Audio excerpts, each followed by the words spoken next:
Hey there, everyone. Thanks for tuning in to another episode of the podcast. My name is Daniel Trinham, and I will be your host as always. Before we get started with today's episode, I want to let you know of a few things of note. First, you may or may not be aware that I host another podcast called The Third Seat. The Third Seat is unrelated to the podcast you are listening to right now, but if you'd like to check it out, then I will put a link in the description of today's episode that you can use to listen to it. If you like this podcast, then I really think you will like The Third Seat as well, so I highly recommend you check it out. Next, I want to let you know of a few ways you can support the podcast. First, be sure to tell a friend if you enjoy the show. Word of mouth is not only a great way to help support the show, but it's also zero cost. Secondly, if you enjoyed today's episode, then be sure to leave a 5-star review wherever you get your podcasts. Leaving a positive review is one of the best ways of not only supporting the show, but it also gives me direct feedback from you regarding how you feel about the show overall. I greatly appreciate if you decide to take the time to support the show in any of these ways. Finally, if you'd like to follow me or the show on social media, then feel free to check out the description of today's episode. Here you will find all affiliated and mentioned links, as well as how you can support the show online. As always, I want to thank you for tuning into and supporting the show. It really means a lot to me, and I hope you enjoyed today's episode as much as I enjoyed making it for you.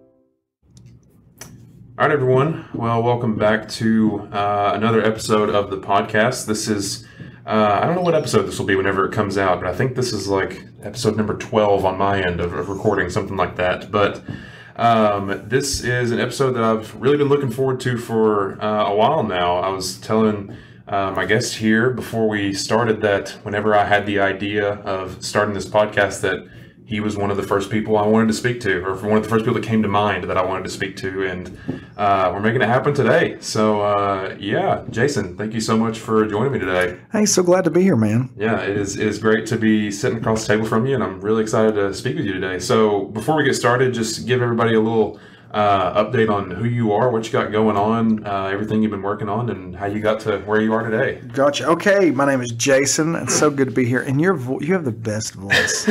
Like, it's listening to you talk. It's like you need to do one of those audio books where they just talk about math at night and you can go to sleep with. That's what I want to hear with your voice. So you're saying I can put people to sleep with my voice? It's just a calming voice. If that's the case, that's a strong power to wield. There's a lot of money in it. I'm just saying you should do that. But gosh, I'm an author and illustrator. I'm a teacher. First, I guess backtrack even more. I was a youth pastor for 14 years, full time. And then I've moved to the public education realm, and I've been teaching 4th grade for 9 years now. But I'm also an author and illustrator. I have one book that I've published that's on Amazon right now called Users. And then I've got some illustration projects, and that's where I am right now. But I don't know. You want a history of what what's happened to me, what brought me here? As much information as you want to give up, you go for it. All right. Here's the boring part, people. Okay. So I love, when I was a little kid, I loved Lone Ranger. Lone Ranger was my thing. I love the toys and everything. And so I grew up in the 80s, even though it was way before that. And I would just create stories. And then from there, it was He-Man. You know, He-Man came out in 81 on the toy line, and the cartoon was that. And then it came into Batman, then comic books. And comic books, my oldest brother collected comic books, and that was my thing. And I have thousands of comic books that I own. And he taught me how to bag and board them. And you put them in long box. And you alphabetize them. You do all that kind of stuff. And I would read all of his. And I was just consumed with stories. I've read thousands upon thousands of comics. And own more. I own about almost 7,000. So there's my nerd cred. If anybody wants into that. That's right. That's never enough. Yeah. And so I would read those stories. And then I would just consume, and then I would read books in school. But I remember when I was in late middle school, I read Frank Peretti's This Present Darkness, and I thought, number one, if you ever read that book, you need to read it. And two, and I will say the beginning of it's kind of slow.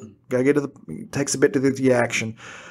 But I was just amazed with these angels and spiritual warfare and all that stuff. It's very superhero-ish to me, and all that going on. And from there, I had like an idea for a story, and like not just little stories I would tell, but something larger. And I worked with a pastor one day. I was his youth pastor, and he was so encouraging. His name was Bryant Bush. Great guy, still a wonderful guy, such an encourager.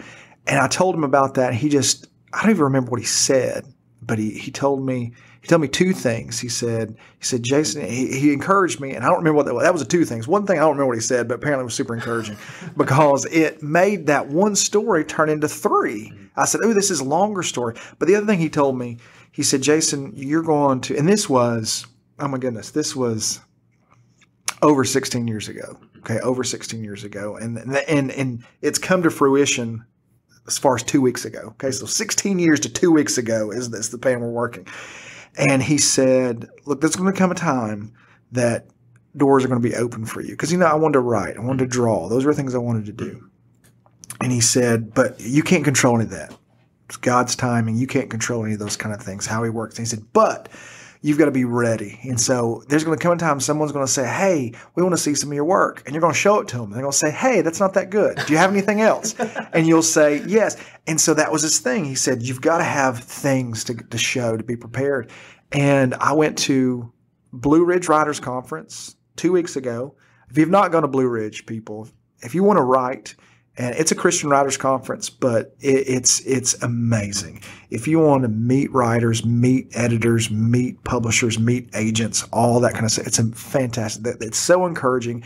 It's such a family. They have, oh my goodness, I was so poured into.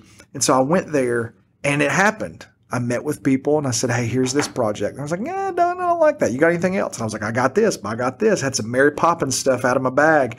And from that and through people believing in me and supporting me, I now have an agent. I've now been signed. I have a literary agent as of a week ago.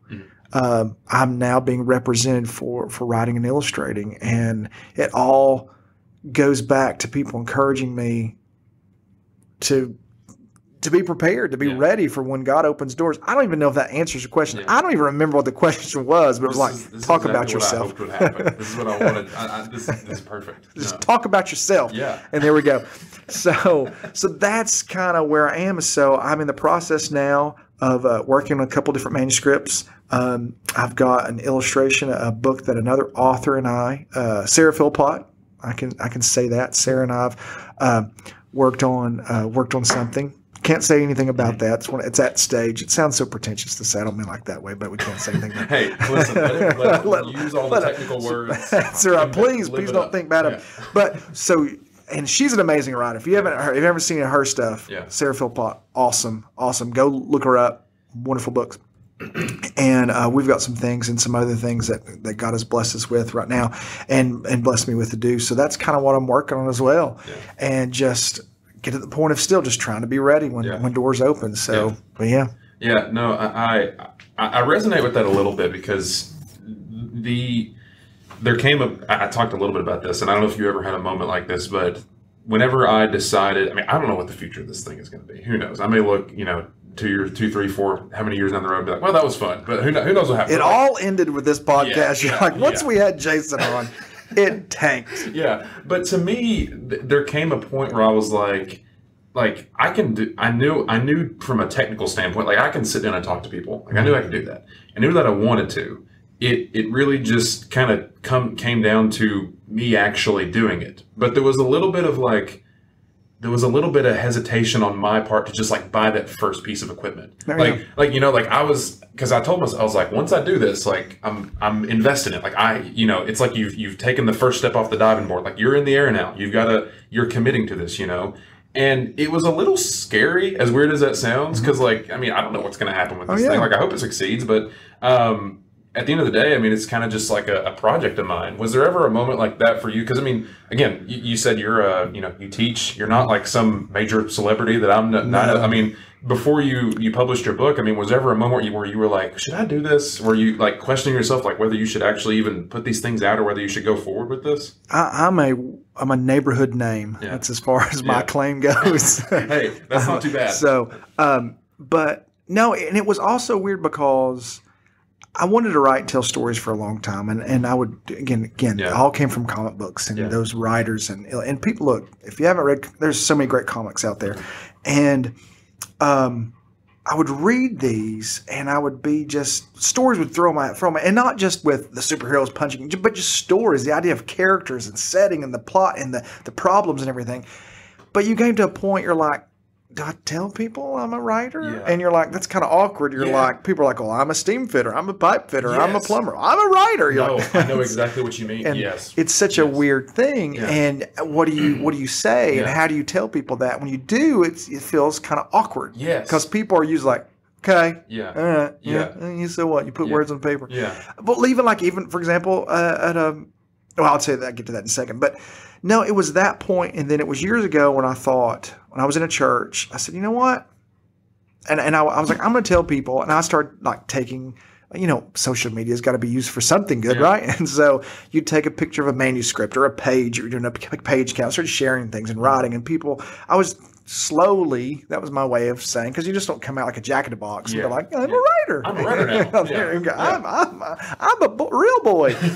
And so we did all that. I mean, I was going through the thing, and I would tell my wife, Katie, and I'd let her read some things, and I'd want to keep working on it. And she'd say, well, just keep writing. And so I started doing things here and there and doing this, constructing this. And I was in a church that was super supportive of that. And they allowed us to, as I was youth pastor, I was like, hey, I want to do a church play. Let's do a church play, something really serious and tackle something. And we had a lot of talent in the church of actors, and people came together and we wrote it. And I said, hey, let's do a murder mystery theater we did a fundraiser and a dinner, and we did something like that. And I was able to write that, and people came alongside me, and they trusted me. At first I would do little skits, because like you tell people, you're like, okay, sure, whatever. Yeah. And you do little skits and be like, hey, that was okay. Yeah. And then I would say, let me do this, just trust me. Yeah. And I will say the church I was at, they trusted me so much. They were like, hey, you're going to come through with it. Yeah. And had actors, and I would take it seriously, because I learned how to write from reading screenplays. Mm-hmm. I love movies, love TV. I've always loved that. If you see me, I didn't score a lot of touchdowns in high school, and so that was my thing. My blood doesn't clot, and so, but I loved that kind of stuff. And so from all of that, the creative side and the stories and creating those kind of things, they trusted me, and I'd do more of it, and I would do that, and they'd follow along with me, and they said, hey, where you're going to go. And it was so great that I got to the point I started feeling like I am a writer. Yeah. I am a writer. And I am this. And I would have little successes. And I've won some playwright contests. Because I would love movies. And again, I'd read these screenplays. Yeah. And I love movies so much, I thought, well, I don't really have the gear to make a movie. Yeah. But I can write a play. Yeah. All you need is a person in an auditorium. And so I did, and there was some contest I found out, so I entered them, and I won it, and I entered it again, and won it again, and you were able to see your play perform. That was the prize, which to me was like, it was no money, but it was a 2-week run. I was like, yes. Yeah. And I remember seeing it, and had nothing to do with the directing on it, none of that, and was just blown away, going, oh my goodness, people trusted you, and so I would see that moment, but I found all that. Long story even longer. I found out with your question, when you start sharing with people, you'd have the people go, yeah, okay, well, whatever. Yeah. But the moment you started, it sounds like a drug dealer, but when you're producing product, I don't know if a better way to say that's not a good way to say that. All right, okay, so when you're offering them free product. For context, before we started this, we were talking about Breaking Bad. So that may be like a 40th slip here or something. Right, it's going through. Yeah. So whenever you actually start having material, that's the biz type thing to say. When you're creating material, or anything you have something to show for, because it's so hard for people. And again, not because people can't, because and the world's changing, but we're such a concrete world of things. But when you're saying things like this, this is an idea that you're physically turning into something, a podcast, but you can't really hold it. You know, when you're done with it, you can't really hold it. Like you can't hold. But when you start creating and posting these things, and people can have them on their phone and things, people go, oh. Yeah. When I got to that point, no matter how small it was, when I was creating, people were so supportive. Yeah. I never ran into anybody they said, oh, okay, you like that kind of stuff. Yeah. And so at the beginning and in stages when people are like, okay, yeah, sure. Yeah. But when you start in my circles, in my world, and people will be like, hey, and yes, have I gotten someone said they didn't like something? Of course, I'm not talking about that. Yeah. But there have been people going, "Hey, this is great. I think this is wonderful," and they were always encouraging with it. They'd see it, and they do that thing like they go, "Oh, like this, like you said, you had a podcast. You got a podcast. That's great, you know." And so I guess if that kind of answers the question, I would see it was really hard for people to understand it, but there came a point that many people were like going, "Oh, okay, I get this. I get this. I like this." Yeah, no, I had many moments like that because I don't know if I mentioned this or not. When I had the idea of this podcast kind of forming in my mind, it was around whenever I was graduating college in December of 2021. And so after that, I finished. I was like, okay. I told myself, it's like after graduation, I'll have a lot more free time on my hands. Like I'm gonna try my hand at this. And so I made that my New Year's resolution for this year was I'm going to create a podcast. I'm going to do it. And I didn't have a name. I didn't have I was like, I'm going to do it by the end of, by December 31st, 11:59 PM, it's going to be existing out in the world. But, people would come up to me like at work and stuff and be like, oh, what, like, people would just around that time, like, oh, what's your New Year's resolution? I'd be like, I'm going to work on a personal project of mine that I've really been wanting to do for a while. And they'd be like, okay, I'm gonna like lose 5 pounds, and I'm like, oh, that's cool, but like I didn't know what to tell him because like I didn't have anything to show for it, and it even came to like it would come to so many points where like I had told a couple people, like I had maybe told my parents and like my girlfriend, that was it, and they were like, oh yeah, that's great, like we're so happy for you, but again I still had nothing to show for it. And so I told you, and I'm very fortunate in that I get to do a podcast at my 9-to-5 job. Like I get to do that there. But when that happened, that was totally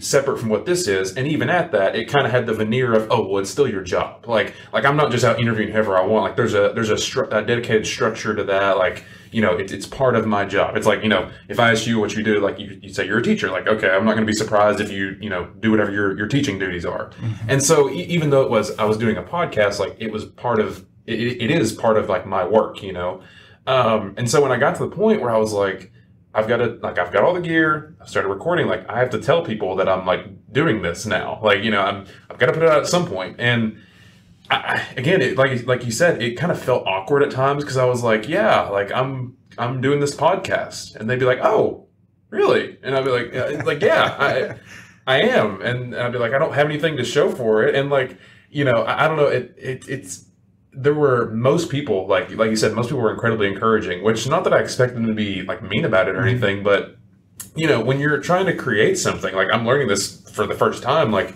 when you're trying to create something and you kind of first show it to the world, you don't really know what to expect, Absolutely. And even at that, like I didn't have anything to show yet. Like I didn't have the first episode literally just came out, and so it wasn't like all I had was a name, and it's kind of a silly one at that, and and I had a graphic, and I was like, yeah, I'm gonna do this thing, and they'd be like, oh, what's it gonna be about? And I was like, I just kind of want to talk to people, like that's really it. Like I just want to talk to people and have fun conversations. And they're like, okay, cool, I get, and so like, it's weird. Again, I don't necessarily know where I'm going with this, but I know exactly what you mean. Like it's something about kind of getting that first, it's like when you get that funny feel, like when you want to say something, but you get that funny feeling, and you feel so much better once you say whatever the thing it is you need to say.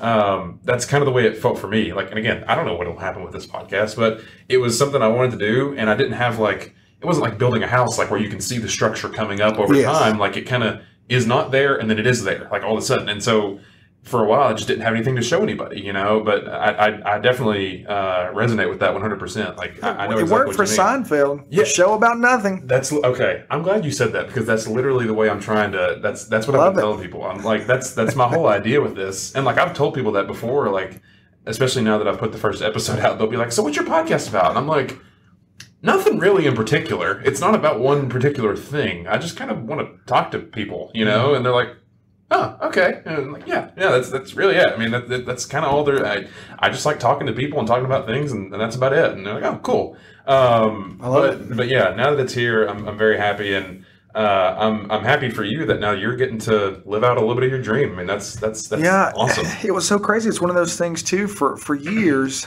I was trying to get an agent, and you'd query letters, and you'd do blind calls and all that, and it's a nightmare. If anybody's doing that, if you ever want to be a writer or an illustrator, sometimes can be easier and sometimes harder. But when you're trying to get if you want an agent, that whole process. It's crazy. It's just there's all these kind of things. And so I'd resolved myself. I was like, okay, I'm not going to get an agent. But all the time I was working on stories. I have so many different books on my computer and manuscripts, and also half-written manuscripts and outlines of different stories. But I had this one story. I was doing these different things. I thought, I like comic book. I said, why don't I just turn it? Why don't quit trying to steer away from that? Just turn into it.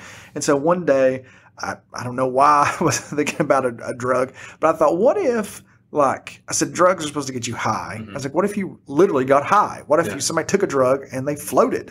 And this was like 10 years ago. And I was like, that sounds like a cool story to me. I said, what if there was this drug that gave, and I love YA. I love young adult. I'm 44 and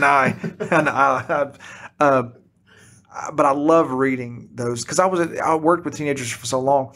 I love that. It keeps you young too. And I teach kids that are in the middle grades around. So I'll read some of that for that. I always try to read at least one thing of what kids are reading, just so I know.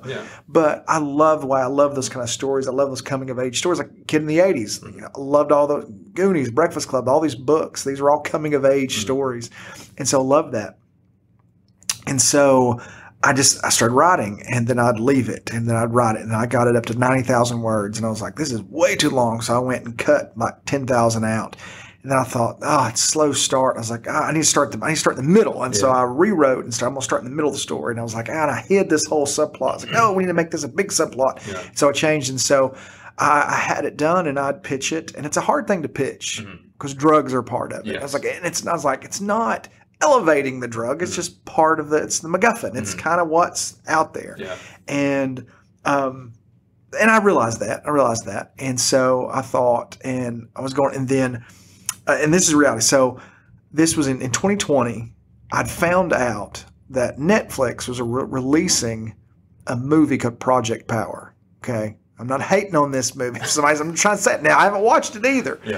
And it's about a drug that gave you superpowers. I was like, oh my goodness, what is this? I was like, it's my idea. And so, and they did, of course, it's got Jamie Foxx, great cast. Lots of great people in there. And so I was like, I've got to get this book out. I said, I'm done with I'm not going to try to get an agent. And so I went through Amazon and released it. And, I tried, and I did one sheets and character sheets. And I designed the cover. I feel like it looks pretty good.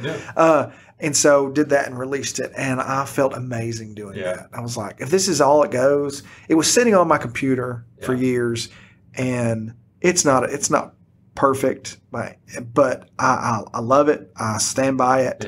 There's some things little things I want to change. And of course, it's a 3-part, and I released it, and I was like, I'm so excited. I'm a published author. And you can say it now. I can say it there. And I did that, and I was really happy. I had a lot of, had people support. People bought it. Had a number of people buy it. People asked me to sign it, which was kind of neat. Like, why would you want me to sign it? And then, so I did that, and I was resolved with that. And then also what happened, backtrack a little bit, in 2019, you're talking about New Year resolutions.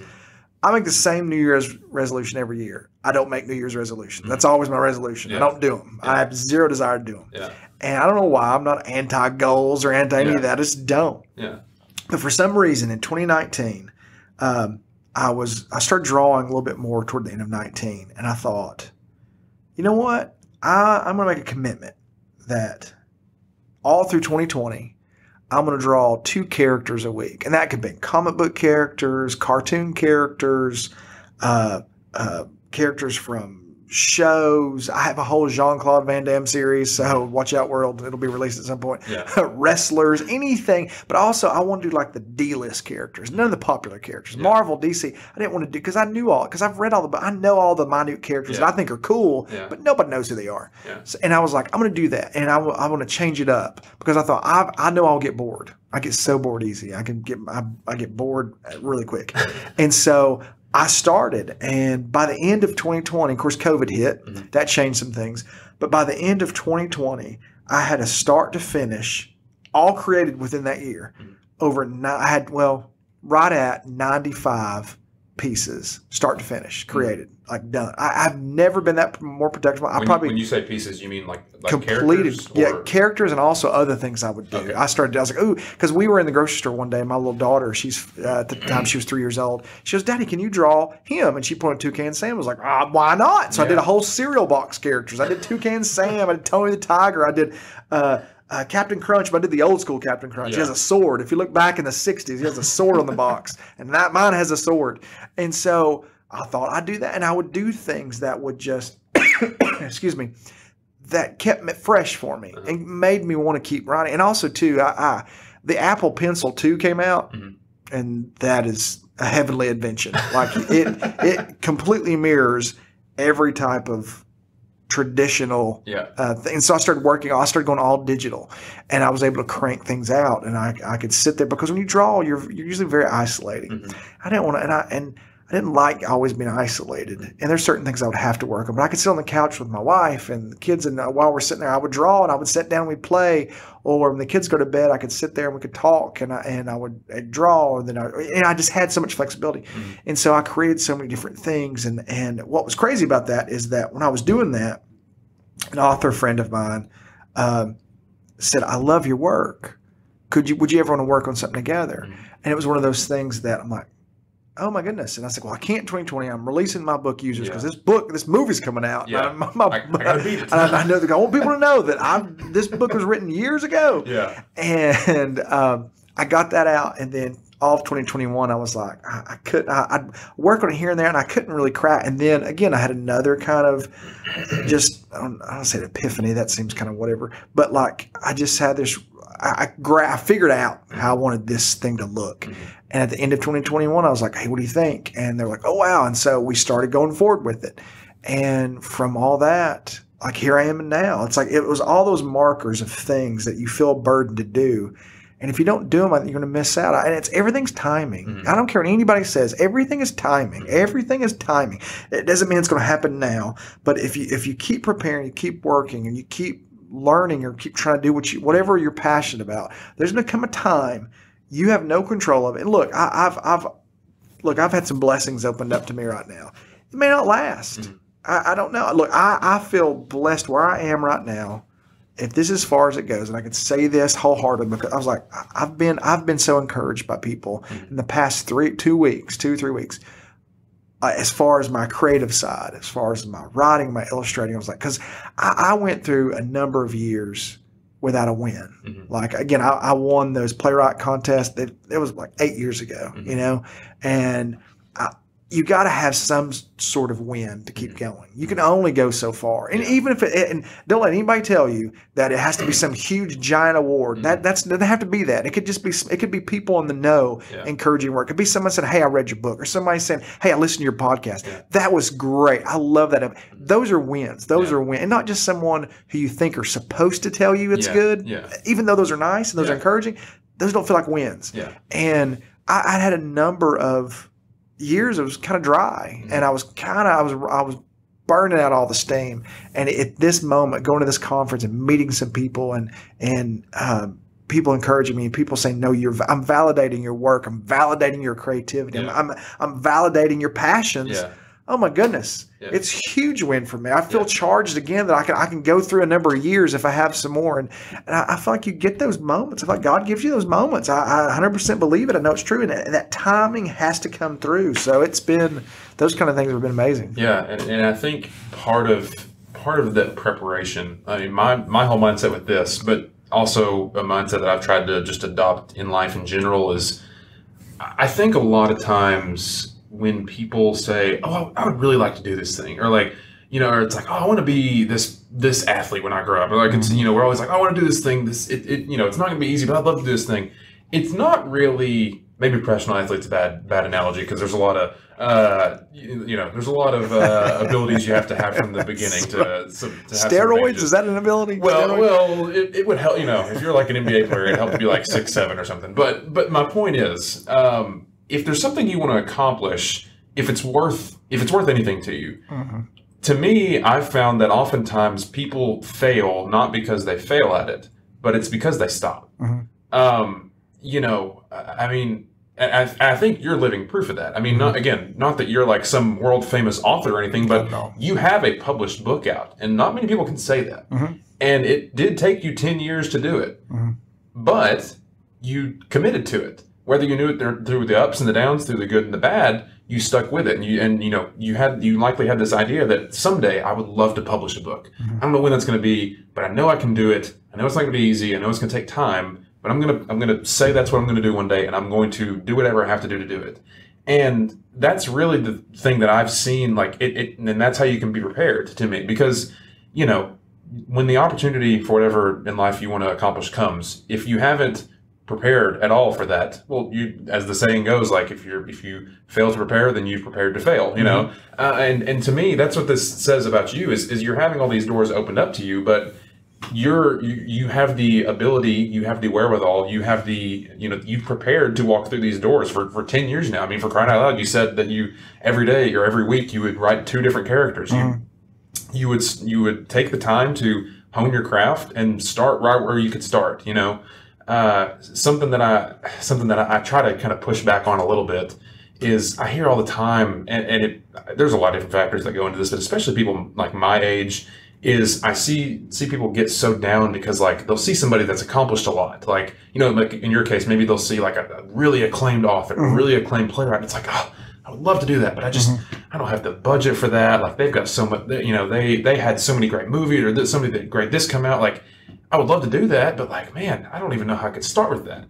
And like, yeah, it's a tall task. Like if you want to write movies someday, or you want to create movies, like, if you want to be Steven Spielberg, you're going to there's a long ways to go to get there. But you don't necessarily have to have it all right now. I mean, you really don't. I think there's some beauty in just starting where you can start. Like for me with this, the place I started was buying a mic stand. And that's all I could really start with at the beginning. And it was like $40, but I had more than I had the day before, And for you, it may have been, hey, I'm just going to write 1 sentence of this book I want to write. And that's, again, it's more than you had, a day before. I think there's some beauty in starting where you can start. Maybe you have tons of assets to your disposal that you can throw at a project and get it, jump start it and get it going. But most people, I don't think most people have the time, the resources to just jump into a new adventure all of a sudden and just drop everything and go chase this project. Like, it's not always that simple. But I'm a firm believer that you can start somewhere.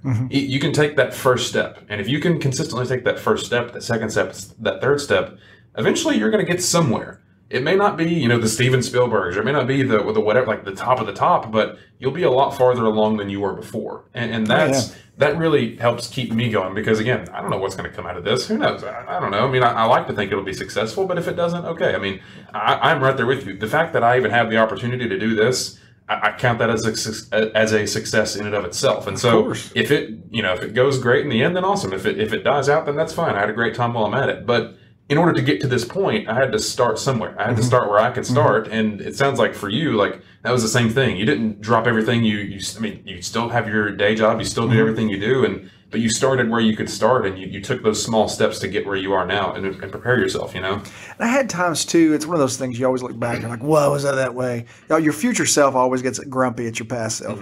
And your present self gets mad at your past self. We're all just mad at it. Yes, we are. We are mad at ourselves. Because it was a thing. There'd be times I would be frustrated and just be like, oh, gosh, and I would just be down and wouldn't write for 6 months. Wouldn't write a word for 6 months. I'm like, I don't care. Yeah. And I look back like, gosh, I was just so dumb. But I wish I hadn't done that. But at the same time, and I have those moments and keep pushing forward with it, because it's all I guess for anybody, if you're creative and you want to write, then write. Because if there's a story that you have, you got to think of it this way: the only way that story is going to exist, only way that story is going to exist if you write it. Now, we all understand the same.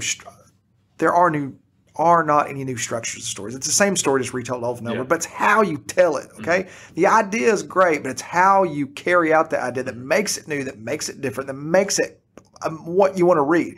People talk about, well, Harry Potter is just a rip-off of Star Wars. Well, Star Wars is a rip-off too. I mean, it's just the hero's journey, okay? But it's how it's told that makes it exciting.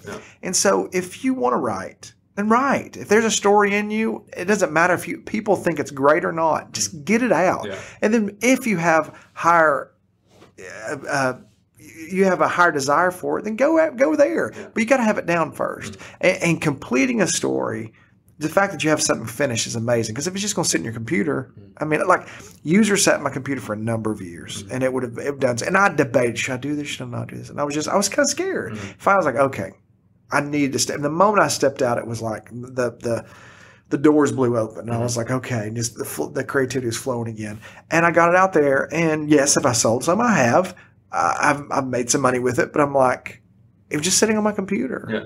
And I've had a lot of people read it. And for me, it was a lot of people. I mean, some people are like, oh, that's not a ton of people. For me, it is. Like, one other person reading it is a lot of people, number one. Prior to that, it was nobody. Yeah, exactly. It was me and a few beta readers that I have. Yeah. But I encourage you, if you want to write, put those words down, because if you don't, you're the only person going to write those words. And if you believe in the story, the only way you actually had this conversation with somebody yesterday.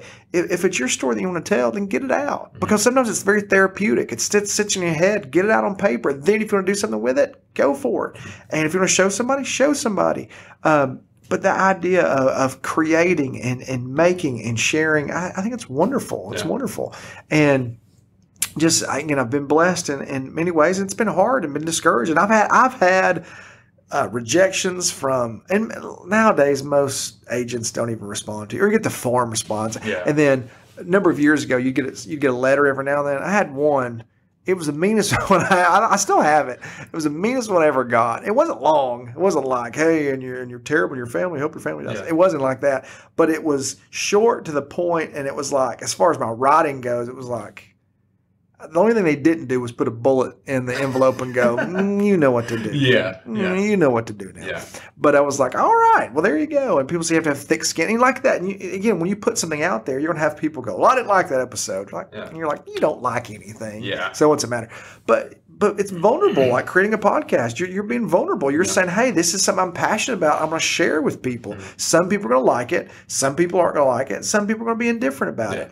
And that's okay. Yeah. But and people are like, you don't have a thick skin, you have that this. You're like, and it's true. And you've got to realize sometimes, the world. I would love Men in Black. Silly movie, but has some wonderful lines in there. It does have some good one-liners. And when Tommy Lee Jones is talking to Will Smith, he was talking about, a person is smart, but people aren't. Yeah. People are scared, reckless, and it's true. Yeah. You're like, it's so true. Yeah. And so by putting it out there, you're going to have people, you're going to have persons that come alongside you, but sometimes you're going to have groups of people or whatever. People think other things because they want to, but I'm just one of those, keep creating, and not just for the sake of getting it out there. It's what you're passionate about. Put it out there. Don't be afraid. I started drawing cereal box characters, and then because I was like, well, I've never drawn. I didn't know Lucky Charms' name was Sir Charms. Yeah. I had to look that up. I didn't know that either. His name is Sir Charms. If you're ever on Jeopardy, Sir Charms. I was like, I know that now. Thank you. My 3-year-old daughter at the time thought I should draw him. That's funny. And it was fun. I did my version of them and did that. I've been able to meet some other artists and other people from that. And I don't know, it's so that, and I've had a chance now to kind of go back and think and go, this is the part that's exciting. You get to meet other people and share what people practice. Because I was listening, when I was at this conference, it was like always the common question. You see somebody, you'd say, hey, and there'd be like 3 seconds of silence, like, so what do you write? You know? And some people would tell me their ideas, what they wrote. And I said, well, what book are you working on? And they'd tell me, and I go, wow, never. You could pay me $1 million a day, and for 1,000 years, I never, ever would have come up with what you just came up with. And that's amazing. Yeah. That's great. And so you see all these things, and it's such a community that can be so encouraging. But anyway, I love it because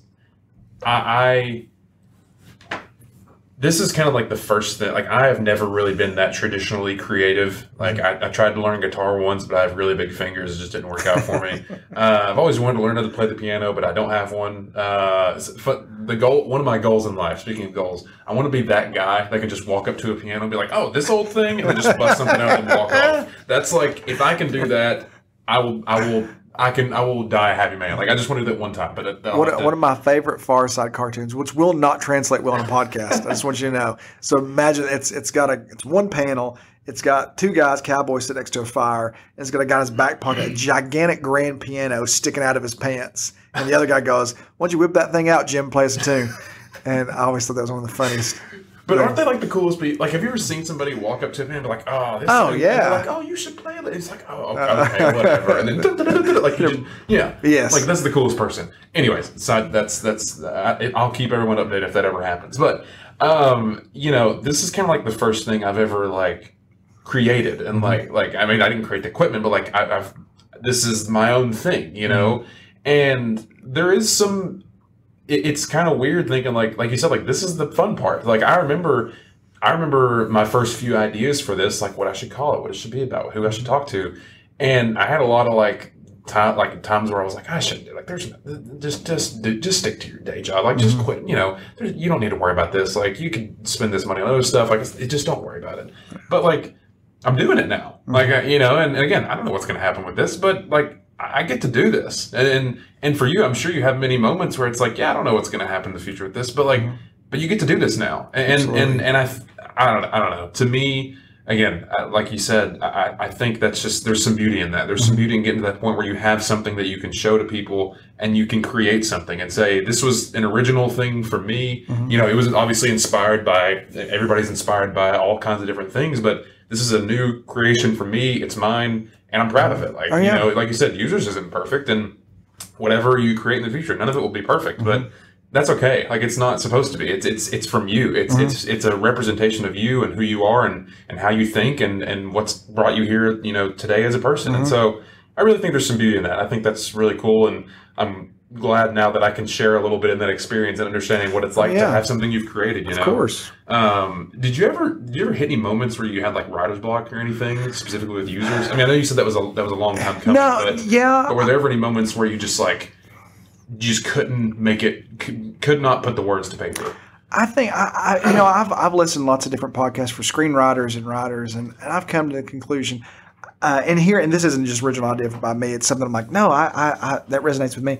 I don't think there is a such thing as writer's block. I think it's just lazy writing. I think it's a day that whatever you're creating, it's like these are just dumb words. These are it doesn't make any sense. It's just going. I think it's just lazy writing. I think those moments happen, and there would be times where when I had an idea for a screenplay, and so I was working on it, and I was like, I need to get this done, and then. Of course, screenplays, you go by page counts. And if you're writing long form, if you're writing novels, things, it's always word count. But screenplays, like a page of, if you may not know this, but if you do a page in a screenplay is a minute of film. Okay, so a page equals a minute. So 120-minute film, 120 pages.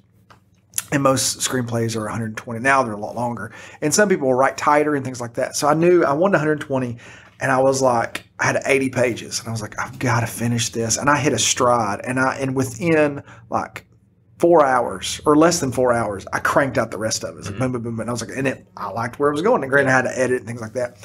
But I'll have moments where it's just I have to get around. I have to realize that what I'm writing today is probably going to be trashy writing. Not that's like I'm writing, writing these weird, creepy people, that kind of trashy. But like it's just going to be, I'm not going to like it. And I've got to get to that point of just realizing, okay, and sometimes I'll work when I'm in the project and I'm trying to, in a good flow, I have like usually a word count for a day, and I'll set, sometimes I'll go ahead and in the future and I'll go, okay, I want this done by July 27th. So what are the words I need to write a day? This is what I'm wanting, for this middle grades book I was writing, it's 35,000 words. Well, users I ended up being right at 80,000 words. I'm like, oh gosh, that's two users. I can do, that's less than half of a user. And so, I was like, okay, I want to be done by July 27th. So then I just backtrack the math and go, okay, how many words do I need a day to get that? And so, it's hard on those days when I feel like I'm have lazy writing or I can't think of something, and it's new words, not going back. And of course, it's one of those things too. Had to be, if I'm editing something, I'm like, that's good for the story. It's good for the story. It's good for the story. But I was like, I want new words. And so I'd hit those moments where I'd go, there was one scene I wanted to get to. And I was like, I love this scene. I love this character. I love writing for this character because it kind of takes, sometimes you have a character that just kind of takes on a life of their own. And they'll say things the way that you don't normally say, which sounds kind of, again, it's one of those things. It sounds weird to people, like, what are you talking about? I was like, this person that I created is saying this thing that I just, It's true. It's true. When you get it going, and you put situations like, oh, that they would respond this way, and you starts clicking. And then some days you're going, gosh, and there were scenes getting up to it. I'm like, oh, and I wrote it in order. I didn't ever jump ahead to a scene. Now with this middle grades book, I've jumped to scenes. I'm like, oh, I want to do this scene. I want to do this scene, and then I'll fix it when I get there. But I wanted to go in order, and those days that were harder, and again, it was lazy writing. But the ideas were still there. I just couldn't get to the ideas I wanted to get to. And so I had to get some of that build up and lead in and try not to be. And sometimes I have to realize, like, okay, because writing is rewriting. Once you get a first draft done, it's amazing. But the real writing happens on that second draft. And I knew sometimes I'd put like a box around it because I always type everything. I'd maybe put it in red and go, okay, at this time, I knew what that meant. I thought it was terrible writing. And sometimes what'll happen, I'll start writing and I know it's terrible, but then it'll hit and I'm going, ooh, and it turns out better. I'm like, ooh, it turned out, because in days that I gave up on it and just like, hey, I'm just not going to write today. I never got to that point. It's like if you're reading a book and it gets slow. Well, you never know if it's going to get better if you don't keep reading. Maybe it doesn't, but chances are it probably will. And so I have those moments. So I'd have lazy writing, and I would say not good words that I would put down. But that's, you just got to keep on writing. And some days I would write, maybe I'd get to the point, if I had like 1,000 words that day, and I've done like 1,500 words a day. I felt really good about it. Now it's hard with 2 kids too. So sometimes my word count will be like 500 words. And if I get over that, wonderful. But I always keep that 500 word goal. And if I'm ever over it, I just get my goal sooner. And so I just have to realize it may be terrible writing that day, maybe kind of crappy words, but Well, 2 things. First off, you mentioned 80,000 words. That sounds like a nightmare to me because, like I said, I just finished school not too long ago, and I'm thinking about like papers I've had to write and everything, and they never reached that. Thank goodness they never reached that length. But like I said, I read through user. It was I don't know what the word long, like a long book is a subjective term, but to me it was a relatively long book. I mean, it wasn't just something you could read in one sitting, but like still that's a lot of words. So. But I think that, the second thing, like, I think that just, again, goes back to the fact that on those days, like, you didn't throw in the towel. I mean, you accepted the fact that, today's just not, it's not clicking for some reason. It's not, something's off in the air or whatever it was. And I think it goes back to the fact that you set out for a goal, you wanted to do it, and you told yourself, like, hey, there's going to be good days, there's going to be bad days. But I'm committed to this. I'm going to do it. Even if the end product isn't perfect, it's probably not going to be. That's okay. I'm going to commit to this and stick through this process. I really think like that can be applied. It can be applied in so many ways, because whatever you want to do in your life, whether it's write a book, whether it's start a company, whatever it is, there's going to be ups and downs. Obviously, that's a given. But are you willing to stick through those ups and downs? I think that's incredibly important to understand. And because, like I said, so many people want so many things yesterday. They want it, like we see what we want. Like we want our future to look like it. It's like, why can't I have that right now? And, not that you're going to be guaranteed success in whatever field you choose, but if you stick with it, like, my motto is like, if I do anything for 1, 2, 3, 4, 5 years, like, I'm going to get better at it. You do anything for that long, you're going to get better at it. You want to be a better baker? Okay, well, you bake for long enough, you're going to get good at it. You want to be a better writer? You write for long enough, you'll get better at it. You want whatever it is, like, if you stick with it long enough, you are almost guaranteed to get better at it. And so, to me, it's like, we all want what we want right now, but that's not an option, really, for 99% of us. So are you willing to stick through that process? Are you willing to stick through the times where you're having that lazy writing or the words just aren't coming to you? I think being willing to stick through that is incredibly crucial and important. And I'm glad to see that you decided to stick through it and make it out, Oh, yeah. Yeah. Absolutely. But something I wanted to ask you about, you briefly mentioned there a minute ago, you said something about the math doesn't add up. And I'm glad you said the word math specifically because on a somewhat different note, so you are a school teacher, yes, correct? And I don't think you teach math. I do not teach math. Yeah, but it's a good segue into this. So you teach, what grade do you teach? Fourth grade. You teach fourth grade. And what exactly do you do? I teach ELA, which I guess reading and writing, Yeah. and then also social studies. Yeah. So I teach, as far as social studies, I teach American history from after the founding of the colonies up till the aftermath of the Civil War. Yeah. So I have a pretty good scope of number of years there. Yeah. So prior to this, so I was sitting in my house, and for those that do not know, so my younger sister, I think you taught her, didn't she? Didn't you teach her at one point? No, she wasn't in my class. I had her for, I think, we break everybody up in different groups, and I had her for that, and I was around her a lot. But I didn't have her in my. Okay. I wish I'd had her, but I didn't have her in my class. Well, okay. Well, so I was sitting there with her, and I said, "Hey, what do you want to ask Mr. Wall?" Like I was like, "I'm going to ask him, what do you want to ask him?" And she was like, I don't know. But my mom was sitting with her, and she was like, Daniel, she was like, I want you to know, she said, those kids at that school, they love Mr. Wallis. And like, they really do. Like Molly will come home all the time and talk about it. Like whenever she was there, like she'll talk about it all the time. And like those kids really do. And again, I've never been to, as a student, I've never been to, your school. But to me, what I imagine part of it is you seem to have this just fun about you. Mm-hmm. A funny quote I saw a long time ago is, don't take life too seriously because none of us get out alive anyways. Yes. And I think, it's a little bit morbid, but it's kind of, mm-hmm. I think there's a little bit of truth to that. Mm-hmm. I think it's like, hey, let's have fun while we're doing this. Whatever we're doing, like, let's try to have fun with it. Life is short. Let's enjoy ourselves while we're at it. And I would imagine that's a little bit why, the testimony of my mom, like she says, hey, like these kids really do love him a lot. And like I've always heard Mom or Molly always talk about you. Like, is that true for you? Like, do you try to approach situations like that with whatever, bit of fun that you can? I do. I like to laugh. And again, at the same time, I'm very much structure as a teacher. You have to be that way. Yeah. So I always have the motto is we work hard, play hard. Yeah.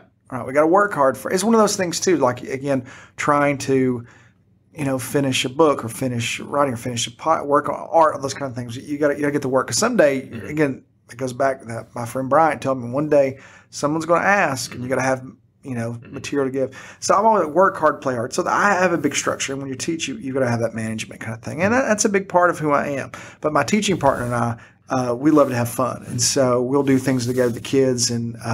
And then there's a lot of great teachers at my school that love to do a lot of things for kids. But we'll do, like, we host a talent show, and we'll MC it, and we'll put together, make it fun, and we'll host a spelling bee, and we'll get skits for the teachers to do in front of the school. We'd like to have those kind of things. Yeah. And there's a lot of people who love to have fun. But no, that's part of it, because I'll tell them too. We work. But I said once we work hard, then we'll play hard. Mm-hmm. Then we get to play. But I'm always like, in life, you'll have the most problems when you get those out of order. Yeah. Right? When you try to play instead of working a job, you're going to get in trouble. And if you play, you're not going to get the work done. You're not going to. So that's the big thing. Once we know that, and they learn that really quick. But then we like to, we know those roles, and then we're like, hey, then we can play. Then we can have fun. Then we can do this and joke, and I'll draw them pictures and do things like that. And they'll ask me, hey, can you draw this? And sometimes I'll do that for them and things like that. But and we'll play music, and I love movies, because again, I love movies. So and people, I remember when I was in school, because again, I'm not a first career teacher. I'm second. I was a youth pastor, and so I had to go back to school to get certifications. I got my master's, and I got an EDS, and they always say, classical music is what helps kids think. I was like, awesome. I think it's kind of boring. I said, but movie scores, now I'm playing some John Williams and some Hans Zimmer, and playing, gosh, my mind's going blank on none of these other people, but I'm playing off stuff from these movies. And also, too, sidebar, all right, How to Train Your Dragon, cartoon movie. Mm-hmm. Listen to the score. The score is amazing. I'm drawing a blank on who did the score for How to Train Your Dragon. But if only we had a device that could, if we type something in, we would know. That's a segue. But like the score for How to Train Your Dragon is, if you like movie scores, John Powell. Yeah. It's phenomenal. It's so good. And so I'll play that all the time when the kids are coming in or we're doing work. And so, because there's no words in it, because if I was listening to there's words, it would distract me. But hearing that music, and sometimes it makes things more epic when you're reading or you're taking something, you're like drumming in, and Duel of the Fates is happening with Star Wars. You're going, but we'll try to do things like that. And I'm not a perfect teacher. I'm sure. I mean, if every student loved me, I'd be like, "Are you doing good?" Yeah. And so that's life. They're some are my favorite. And I work in a school. I work in fourth grade. All the other fourth grade teachers are amazing, and students love them. And I'm very thankful to be in that community. And but no, I try to do that way. And again, I'm not always successful at it, but it's one of those things. I always like. Why? I said, why are y'all more worried about like let's learn. Let's learn. Let's do it for learning and the fun and the playing with it. But no, it's exciting though. I'm very thankful where I am, very blessed to be where I am, and learning things new every year, trying to learn as much as I can about teaching. That's another thing about, doing the work, trying to research and going, okay, what's working best? And the kids teach you things, and every group of kids is different, and you got to learn. But they learn me. They know me better than almost any, and I learn them. I learn their little ticks. They learn my little ticks of what's happening. So it's, you try, you hope they know that my thing is, I hope they know they're loved by the end. Yeah.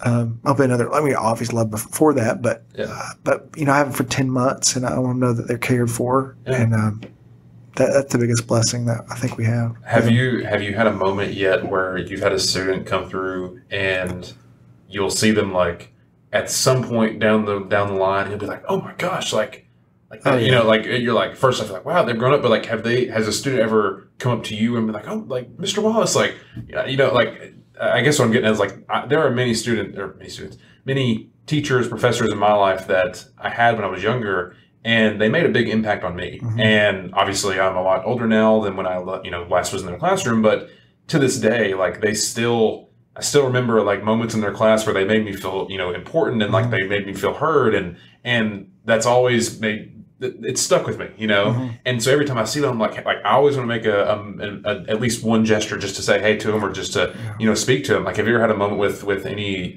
students yet at this point? I mean, I know you teach fourth grade, so they're still relatively young, but it's crazy because once they hit fifth grade, they just seem like they just mature. Yeah. And we had my teaching partner, Cortland. We this past year, there were some students we wanted to see. It was the last volleyball game. Apparently, the volleyball team had been doing well. And so we went, there were a number of students that we knew, former students that we had that were on the volleyball team. And we went and we saw these kids there, and we were like, oh my goodness, like, look how tall you are. Look at you. Look at your face. Like, you're like driving.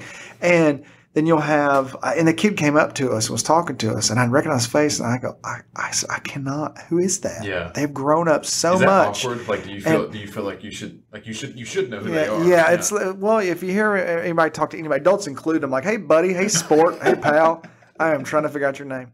9 times out of 10, I just gave myself up. No, I'm just kidding. I know everybody's name. I never forget them.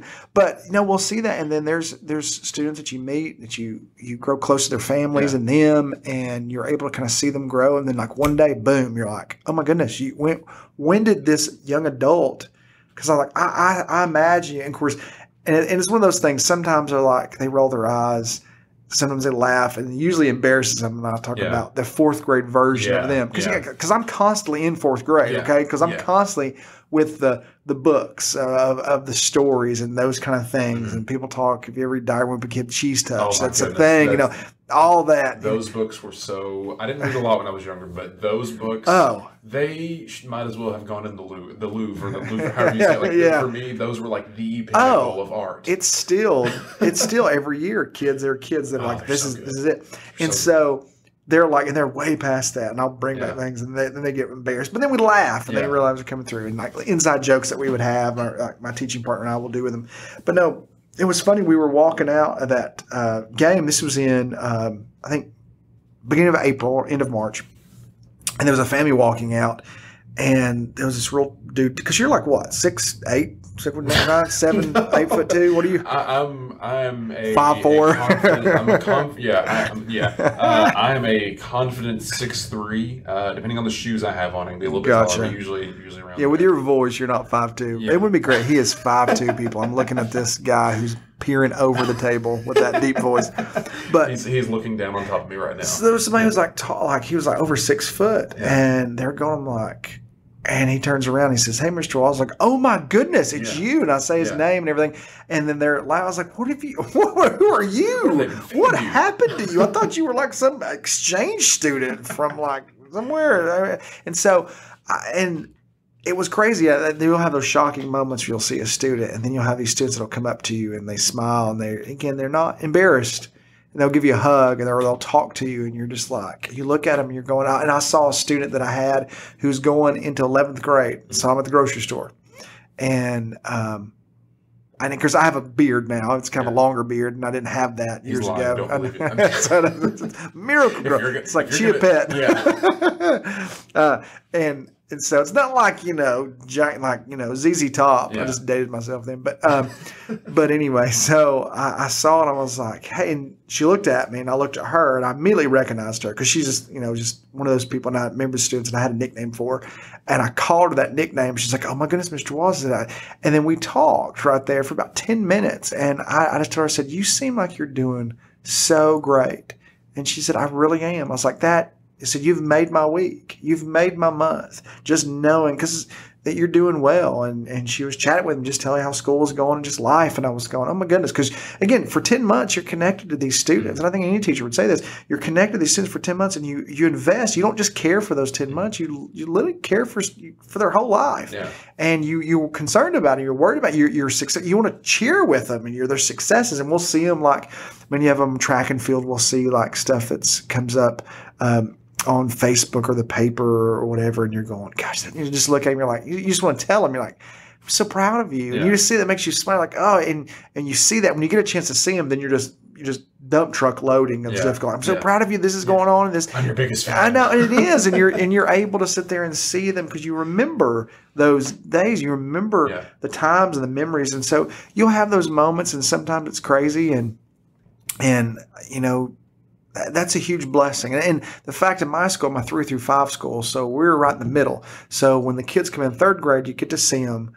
You don't know really who they are, but you get to you get to know some of them. And then you get to maybe have some in 4th grade to be around. But then you get another year of them being in the building where you can kind of still visit with them or see them in the hallway and stuff, which huge blessings to be able to have that. So very thankful for that. No, and I've had a couple moments like that myself where like I'll see one, if she hears this, then, she knows this already, but my favorite teacher throughout all of middle school was Miss Smith. She was my 5th grade teacher. I believe she taught history. She had a nickname for me, and she would I forget what it is now, but she had a nickname for me for some reason. And she was always so kind to me. She was always so nice to me. And still to this day, she would see me, in high school, and she would always come up to me after games and stuff, and she would come visit me, and she'd chat with me and say, hey, how you doing? She'd talk to me, and but no, there were moments like that where even into college, I wasn't in town as much, and for some reason, maybe I was in town for the holidays or something, we bumped into each other, and we'd chat for a little bit, and she would have the same reaction, just to see me, it made me feel really special because I still felt she still made an impression on me after all these years, because she was always very kind to me. She always made me, feel like if I ever said something that was correct, she always made me feel very smart. And if I said something wrong, she was didn't make me feel too stupid. But she always stuck with me after all these years because she was just a great teacher to me. And it was nice to know that I had stuck with her a little bit, throughout all these years, that it wasn't just a one-way street in that regard. And so I think that's a really special thing.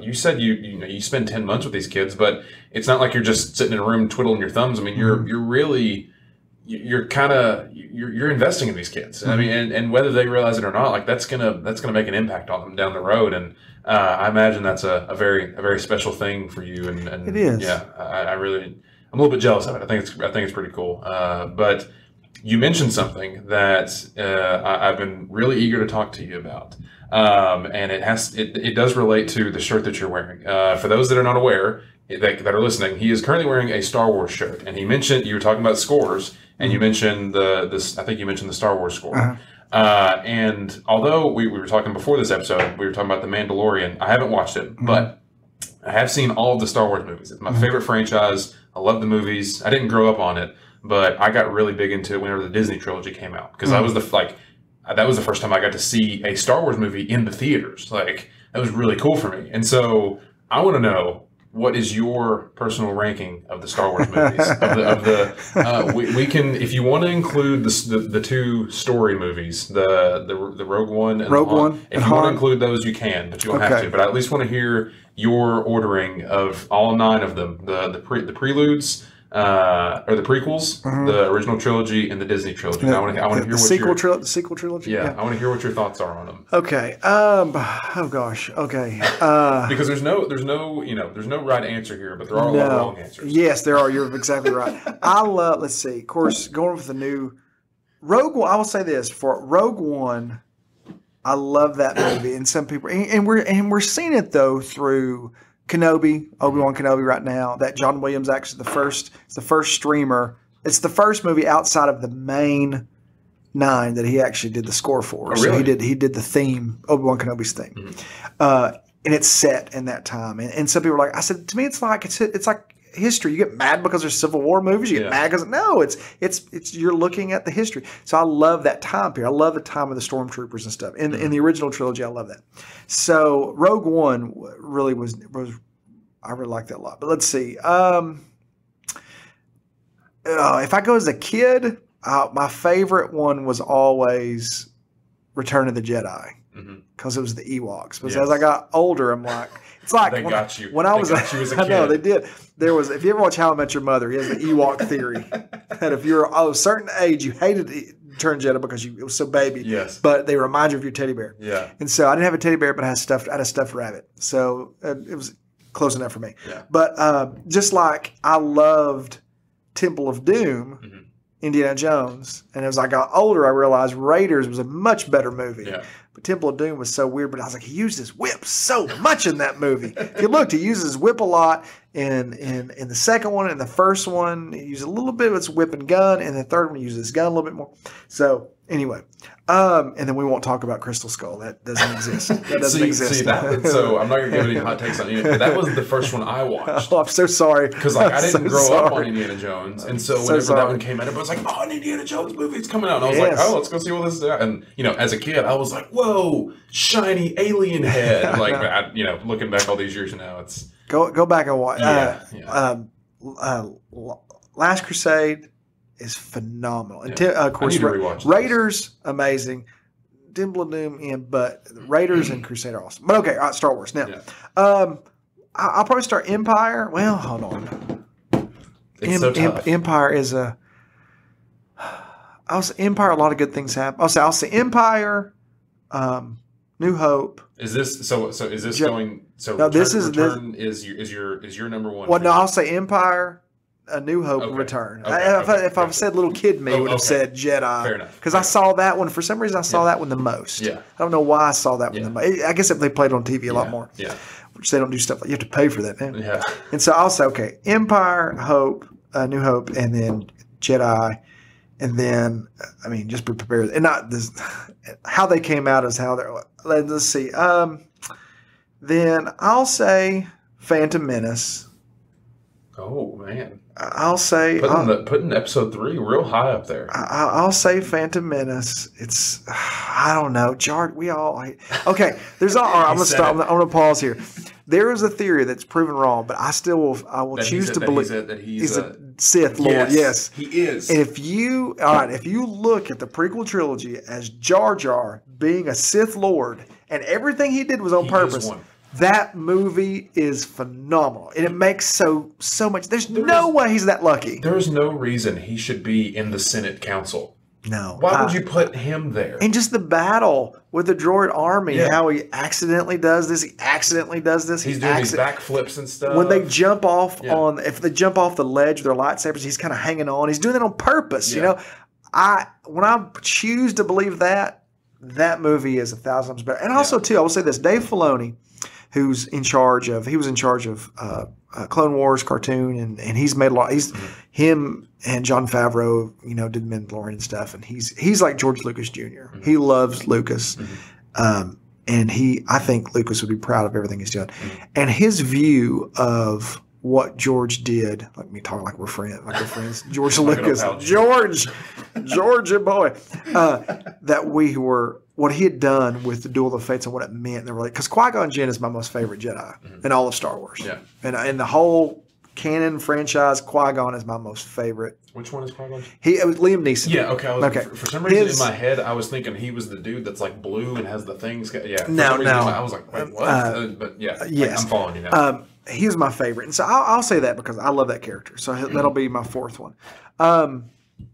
I'm going to tell you right now, Last Jedi is going to be the last one. Okay. We'll spoilers. Yeah. It's on the end of least favorite. I'll say, I'll go Force Awakens.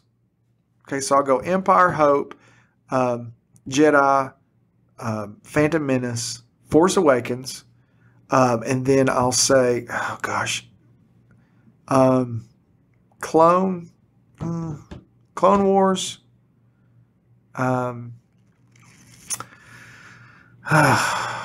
Revenge of the Sith, I guess. Wow, I don't know. I'm just hold on. There's a lot of them, so I know it's kind of hard. It's like it's hard keeping them all in line. Okay, I'll do this. Okay, I'll put Rise of Skywalker. Also, I love the list. Like I'm not.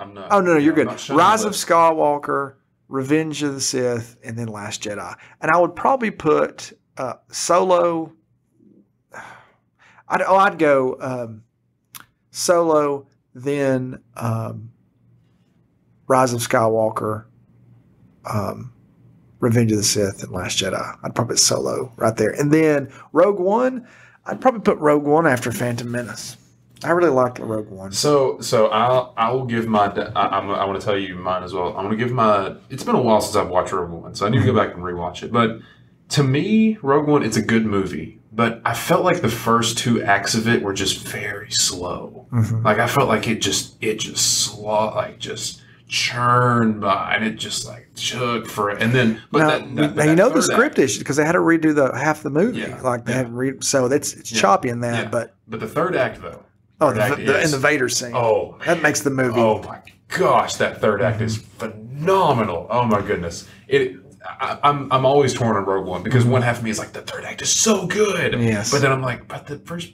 I don't know. To me, it's kind of like. But they explain how the fact it's a that great story. They explain how that one thing happened. So I'm like, that's really cool. You made a movie like again. Yeah. Kenobi. I mean, basically, Obi-Wan Kenobi's around the one line when Darth Vader says, "A presence I haven't felt since," and the whole show's wired around that pretty much. So yeah. All right, sorry. Go ahead. No, from a story standpoint, it does. I'm glad they filled in that aspect. Which to anybody that hasn't watched Star Wars is going to make zero sense to any of them. But sorry.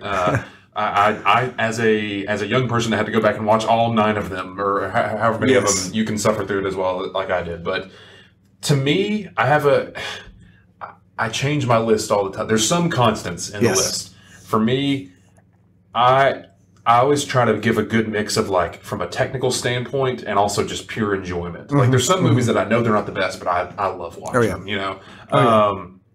For me, top of the list has always been Empire. I love Empire. I think it's a great movie. I think from a technical standpoint, it is phenomenal. From like a story standpoint, I think it's phenomenal. I think it's fun. I think it's like, I think if you're going to show someone Star Wars, like the original trilogy, if you're going to show them a movie, you show them that one. Like, because New Hope is good. I'm not saying New Hope is good, but it's a little slow. It can be like the story's phenomenal. It's a little slow. Like, because like I've shown new. I know people that like have never watched Star Wars. Like, let me see what it is. And so like I'll show them New Hope, and they're like, okay, like is that what happened? Now, it's a great story, but like it's a little slow at times. But it's a phenomenal movie. But for me, I'm putting Empire up there. I know I was just saying it's kind of slow, but I still love New Hope. I would probably do Empire, New Hope. This is going to be maybe a little bit of a hot take. I'm a big fan of The Force Awakens. Okay. Maybe it's a little bit because it was the first movie I got to see in theaters. Okay, that has a lot of power. I'm acknowledging up front that I may be looking back on it a little bit with rose-colored glasses. But for me, one of the things that I really like about it is the characters they give in that movie. There's a lot more to them from the very beginning than if you compare A New Hope and Force Awakens. All we know about, let's take, we take the 2 villains, for example. Not trying to say that Kylo Ren is like better than Darth Vader by any means. That's like almost sacrilegious. But if you look at New Hope, the only thing you know about him is that he's this big, scary man with a deep voice and a red lightsaber. Now, he's really cool, but that's it. That's all you know. when you get to Force Awakens, if you compare it, Kylo Ren has a great backstory. Not only, well, I don't know if I want to spoil the thing. I'm not going to spoil the thing. If anybody's not watched it still, I know it's many years down the road, but I'm not going to spoil the thing. But there's a lot of baggage that we learn about him from the get-go. I mean, he's a emotionally tormented individual. He's like constantly fighting between whether he should, join this side, join that. Like, he's a very complex individual, and all of them are that way. And I thought that was really cool. And to me, I was like, that's like that could have. If there's one thing I could say about New Hope, is like it's kind of missing that. Like, Darth Vader, again, he's a great character. I'm not saying he's not, but like, if you're just watching New Hope, he's just kind of this big scary man with a deep voice and a red lightsaber. You don't really know anything about it. Now you learn a lot more about him down the road. I'm conceding that now, but I really like Force Awakens. I think it's a good movie. I really enjoy watching it. And if I'm going to sit down to watch one just for the fun of it, that's the one I'm going to watch. I love watching that movie. Gotcha. I think it's a lot of fun. That's probably my hot take of the day. From there, let's see. I'm trying to think of what movies I'm forgetting at this point. I'm gonna go Return after that. Return of the Jedi, I think. Return of the Jedi. What's the third one called? Episode 3. I'm blanking. Oh, Revenge of the Sith. Revenge of the Sith. I get those two confused all the time. Return of the Jedi, Revenge of the Sith. Because that was the original name for Jedi, was Revenge of the Jedi. And then he's like Jedis don't have revenge. Yeah. I'm going to go Return of the Jedi, Revenge of the Sith. I think Rise of Skywalker, I think it's a good movie. I think it was handicapped because of the previous movie. Yes. And I don't necessarily, I point the finger at the previous movie more than I point the finger at Rise of Skywalker. Yes. Because I forget his name, but the guy that directed Force Awakens also directed Rise of Skywalker, I believe. Yes, that was... but the guy that directed... Ryan Johnson did Last Jedi. Ryan Johnson did Last Jedi. Yes. Ryan Johnson screwed up. And to me, I think that... I mean, I'm forgetting all the names, but if the guy that directed, Force Awakens and Rise of Skywalker also directed the middle one, I think people would have a more favorable look of Rise of Skywalker. Mine is go to blank. But I think... The reason I'm saying this is I enjoy Rise of Skywalker for what it is. It's not perfect, but I think it's a fun movie, and I think that if it wasn't for The Last Jedi, it would be looked on a lot more favorably. And so for that reason, I'm going to drop it right after Revenge of the Sith, and then at this point, I don't really like any of them at this point. I don't like Last Jedi. I dislike them for different reasons. Like The Last Jedi, the story got so screwed up. It was a good story to me. Like I thought it was a good story overall. But then Rose, I hate the fact that she sacrificed herself. That was Finn's moment. He should have whenever she saved him. Spoilers. I don't know. Whatever. At this point, it's been years. Whatever. But. That was whenever she sacrificed herself for Finn. That was his moment to do that, and that's why I didn't understand. Mad. I was like, why did you take that? You're such an insignificant character. You did not need. You took that moment from him. Well, and not that I wanted to die, but I was like, that's like the hero's death he needed. That would have been such a good moment for him. The casino planet was stupid. It was such a I was hoping Lando would have been in there. Yeah. But the thing I didn't understand with Rose is she was like, no, you can't do this. You can't do this. It was like, okay, where are we going there? And then she does it. I was like. So, and if they want to have whatever, if they're building something together or whatever, that's great. Yeah. But I'm like, why would you do that? And see, there's lots of little problems, but it has the slowest car chase in the history of cinema. We literally spend, 40 minutes with this huge Imperial destroyer, this little ship, because they can't go and they're just slowly waiting for them to run out of. We are in the 8th Star Wars movie ever, and there was a plot line of waiting for someone to run out of gas. Yeah, that's all we got. Yeah. That's it's little things like that I'm like, the story's kind of bad. Yeah, but it is a kind of fun movie. Like there's some fun aspect. Like in regards to that, the scene where they split. That was awesome. Oh my gosh! If I could bottle that up and keep that with me, that was a great idea. There's tons of great moments in that movie, I think, but overall the story is just so handy. Like Rose didn't need to do that. That was Finn's moment. The casino planet, it was stupid. The whole thing with the run, all that stuff is. I just can't overlook that. Yeah. But for those reasons, that's why I point the finger at it and not Rise of Skywalker. Yes. You know what I'm saying? They never had because everybody wants their Kevin Feige. Yeah. And there was no one overseeing the whole thing. Yeah. And to say, hey, here, of course you had Lucas who oversaw everything. Yeah. And I've read little snippets of what he possibly would have had in his trilogy. And you're like, well, Yeah. I mean, it made the prequel trilogy not hated as much. I know that because I had so many issues with the prequel trilogy. Yeah. But it was like one of the things. And here's the thing: like this is, of course, you weren't alive in this part, but like when Phantom Menace came out, like we had a Star Wars movie. Yeah. I mean, like 83 was when Jedi came out. And you've got this, and you're going, oh my goodness! And not only Star Wars, but there's Jedis, and there's like multiple Jedis, and there's lightsabers, and you're seeing this fight. You're like, oh my goodness! And you're watching it, and you're there, and you're excited, and you're there, and you see in the smoke the lightsabers come on, and you just see them like. Yeah. Jedi's apparently go in kill mode. Yeah. If they're attacked, they destroy everything to accomplish their goal. Yeah. And it was like, oh my goodness. And then you see Jar Jar Binks, and then you hear like these guys, the Trade Federation, going, what? Why do you sound that way? Yeah. What is going on right here? Yeah. What movie am I watching? This is making me feel a little uncomfortable. Yeah. And then there were some documentaries that were done on it, and everybody had the same feeling. You went and watched it, you're like, and then you saw Darth Maul, and then you saw that, like, oh yes, and you're like, yes, and you're like, oh, he's dead now. Yeah. Like, but you're like that score, you're like, okay, on pod racing, and he says Loma Lumatafa. I don't really understand what you're trying to say. Okay, but then you went back. I saw that movie 4 times in the theater.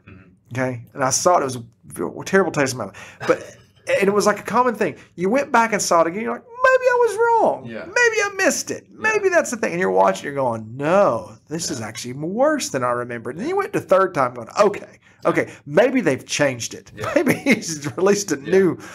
But then you saw everything, and you saw lots of things together, and you realize like Chewbacca and Yoda were friends. I'm like, I don't really need that. Yeah. But it's like George. It's George Lucas' story. Mm-hmm. He can do what these are his toys. Yeah. He can do whatever he wants to. And I was like, okay, cool. And then we sold it, and some things changed. You're like, and there was no direction, and it's all canon. You're like, yeah. And they're going back, and they're playing with these characters and doing different things, which is kind of cool. Mm-hmm. And so, and of course, strict COVID, I think, shut lockdown. Changed everything, and I think the idea of all these streamer shows with Star Wars are, and I'm loving it. You know, Kenobi's I've really enjoyed it. It's got one more episode left. Just one more. I think it was 5. It was really neat seeing people back, but no, I like that. All right, let's finish your list. I'm sorry. Well, so I don't know how I would rank the last 3. The last 3 for me personally, it's hard. I don't know. Like if you're gonna point a gun to my head, I would probably put Phantom Menace, and then Rise of Skywalker, and then Attack of the Clones. I hate Attack of the Clones. It's I rough. hate it. I just do. It's But bad. the thing is with me, like, again, I had a different experience with the first 2 prequels. I mean, I just watched them on TV. And the whole time, like, for me, they're just so boring. I was like, man.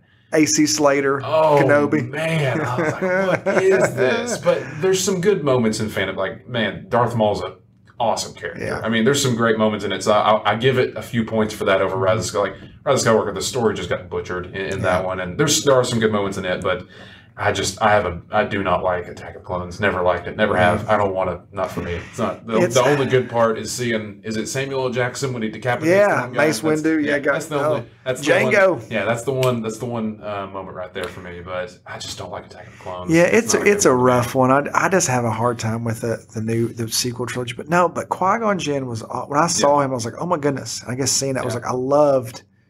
Like that's the fact that he was always on the verge, and he was the one that sensed that he's the one that, and then it's always one of those things like, and Dave Filoni mentioned this, but even when I was younger, I was like, he's this father figure that Anakin needed, and then his brother's raising him. And Dave Filoni, like, of course, in more eloquent ways and more detailed ways, talks about that and talks about it's the fate of this child. And I want to see, I do want to see a moment before this Obi-Wan Kenobi show is gone that like Qui-Gon Jinn's Force Ghost just appears to Anakin's like, just throws his arms up and then like walks away and just walks through a wall. Doesn't even just even disappear. Like just walks to the wall, then disappears.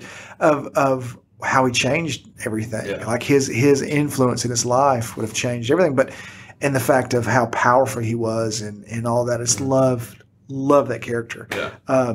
And I was like, that's what Phantom Menace gave. Of course, it gave us Jar Jar. Yeah. But If you look at him through the lens, I am a firm believer he's a secret Sith. He has to be. It makes the most sense. It really does. Like it makes it far more watchable. It really does, honestly. How he manipulated everything. Yes, and it makes sense. Like, the dummy in disguise. Like it makes total sense.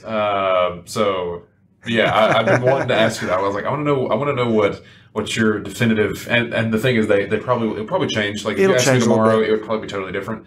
But yeah, I wanted to ask you about that. One more thing I wanted to ask you about, and I made a promise that I would add to my mother before this. Okay. She was like, I want you to ask him about this. I said, awesome about it. So I learned today. This is totally separate from what we were just talking about. I learned today. So you have how many children do you have? I have 2. And what are their names? Maggie and Wilson. So I learned today that Maggie's adopted. Is that correct? Yes. I did not know that. Yes. And my mom told me, she was like, do you know that she was adopted? I was like, no, I didn't know that. Mm-hmm. And so for those that don't know, I also have an adopted younger sister. Her name is Molly.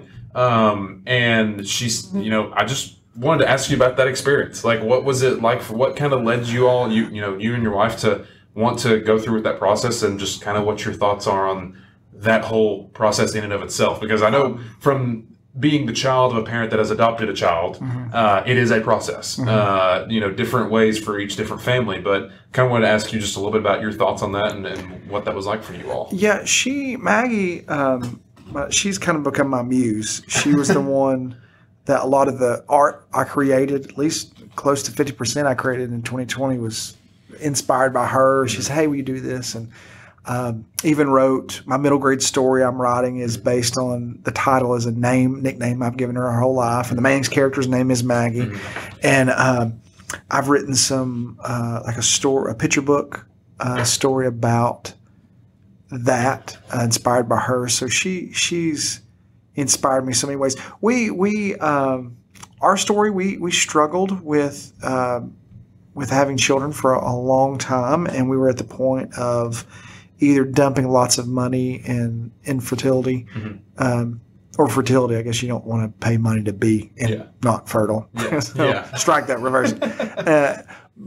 Or adoption. And we'd both had a heart for adoption for years, and we always said we'd love to adopt a child, and we were unable to have children. And so we started the adoption process. It's grueling. It was a 2-year process. The moment we said yes, and the moment we started, it was about 2 years.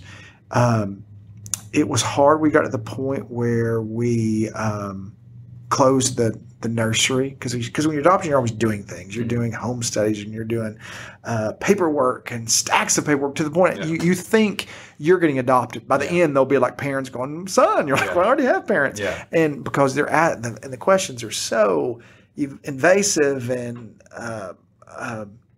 which is fine. That kind of stuff doesn't bother me, but ridiculous questions too. Like, how would your neighbors feel about so-and-so? Like, I don't care how my neighbors feel. As long as they give my hose back that they borrowed, I don't care. So we went through that, and it was hard. There were moments of tears. There were moments of just longing. I've got to the point I can talk about most of it without getting a little teary-eyed. If I get a little choky up here in a minute, that's just because I love her so much. But they would be hard. We'd be in church, and a lot of people, and some people didn't understand. Again, it's one of those things. The world in its own, as a whole, I don't believe understands adoption. Not because people are dumb. I don't mean like that. But it's a concept. You're like, people are like, well, have you heard anything yet? Like, well, it doesn't work that way. Do you know anything? It doesn't work that way. And so you'd have those moments, and people were always so loving and supportive. So please don't take that as a negative. But it was just one of those things. You feel alone in that. You every now and then you'd have something kind of weird said to you, and something that felt kind of unkind, and you're like, okay, you just move on. Yeah. But and it wasn't one of those things that and some people felt like you couldn't talk about babies around us, because we're like, we weren't anti, nor did we think it was insensitive for people to celebrate having a child. That would be dumb and selfish on our part. We just wanted that too. Yeah. Like, I remember one day at church, there were Mother's Day, and someone was talking about it, and it was like, making this whole big deal about if you're not a mother, it's okay. But it's not about that, you know. If you're a mother, you stand up. If you're not, it's Mother's Day. Like it's one Sunday. And so, and there would be days that, you know, Katie, she would just be upset about it. And when we wouldn't go, and Father's Day, there was Father's Day, I didn't want to go. Not that I didn't want people to be recognized. I just didn't want to, and not that I was thinking it was unfair. I loved that. It was just a hard, it was a hard thing to be there. So I just chose not to be. And on those days, and then I remember there was one Sunday we were sitting there, and it was like, it was one of those weird things. Like the songs were all about like coming home and family, and it was like, what is this? Like a joke. Like I'm Charlie Brown here. And I just start crying. I start just getting, and not boohooing, but just emotion of just hurt. And I look over at my wife, and she's just crying. And I was like, "You want to go?" She's like, "Yes." And so we left. And you had a lot of people understanding of that. And then we had an auction, because when you buy your kids, it's expensive. You know, whenever they have them, having people kids. Period. I mean, I don't have children, but I've been told numerous times that having a child, period, is expensive. And apparently, when you adopt a child, and I have certain opinions on a lot of that, but I'll keep to myself. Adoption gave me our child. Mm-hmm. She's it. She is ours. She is through and through.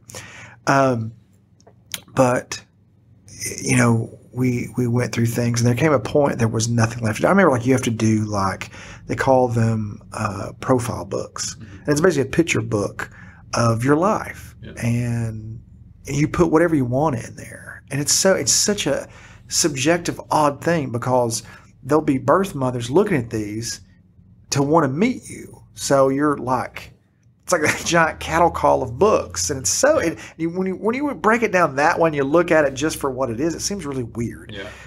But we made these, and we asked what you put in yours, and we did this, and we're like, we think we made a good one. No one's wanted to meet us. And we put like things in there, pictures of our family, and talked about a family. And my wife wrote a letter about me, and I wrote a letter about her, and then we wrote a letter to a birth mother that we had never met, and at the time we made it, wasn't even close to being pregnant with our child, and you had to write it, and you're like, it's one of those things you're going, I've got to trust God in this, because there's no way in my right mind that I could perceive any of that stuff. And so, and I wrote things like, and I had this, I did a painting of cartoony versions of family members, and I had a picture, and my wife talked about things like she's very tidy and punctual, and she likes things kept clean, and she's detailed oriented, and those kind of things. And so, you know, we got to the point it was just hard, and we thought, well, you know, we're tired of being asked, and not that everybody was being loving, and people were so sensitive to that, I think. And we closed the nursery door, and we would just have moments where we would go. And we were chosen once, and it started to fall apart, and we were kind of crushed by that. And then one day, we got a call, and it was we got a call one day, and they said, I missed the call. I didn't know the number. I was like, it was a number from another town. Like, I'm going to answer net. And then one of the, like an old man, I don't answer net if ain't no caller ID. I'm a firm believer. If I don't have your number and you call me, if it's important, you'll call me again. Yes. So I'm right there with you. Yeah. So they called my wife the next morning. And so we're both teachers. And she calls me from school. And she goes, hey. I was like, is everything okay? That's my first. Is everything okay? Why are you calling school? Because I called the school number. Yeah. And said, you need to call her. So I called. And she's like, hey, someone wants to meet us. I said, oh, that's great. And and she's like, no, the baby's born. It's like, wait, but she's here? Yeah. And what I didn't know was that she was like, girl. And I was like, oh my goodness. And so, okay. And when? It was like, she was born yesterday. I was like, oh. And see, we always had the idea that we were going to keep it secret from everybody and do those one cool surprise things. Yeah. But we couldn't. We had to tell everybody because we had to leave work. We had to do this. I can't be here. And so we're like, hey, and everybody's like, what?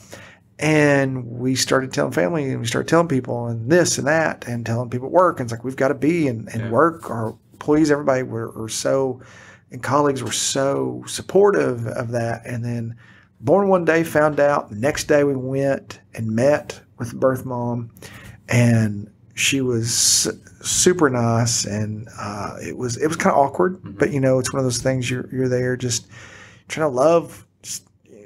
Everyone knows why you're there, so you don't have to say why you're there. Yeah. But it's one of those things. It was kind of awkward, but it was a good awkward. And I remember saying, I was like, hey, I've just got to know, what was it? Why us?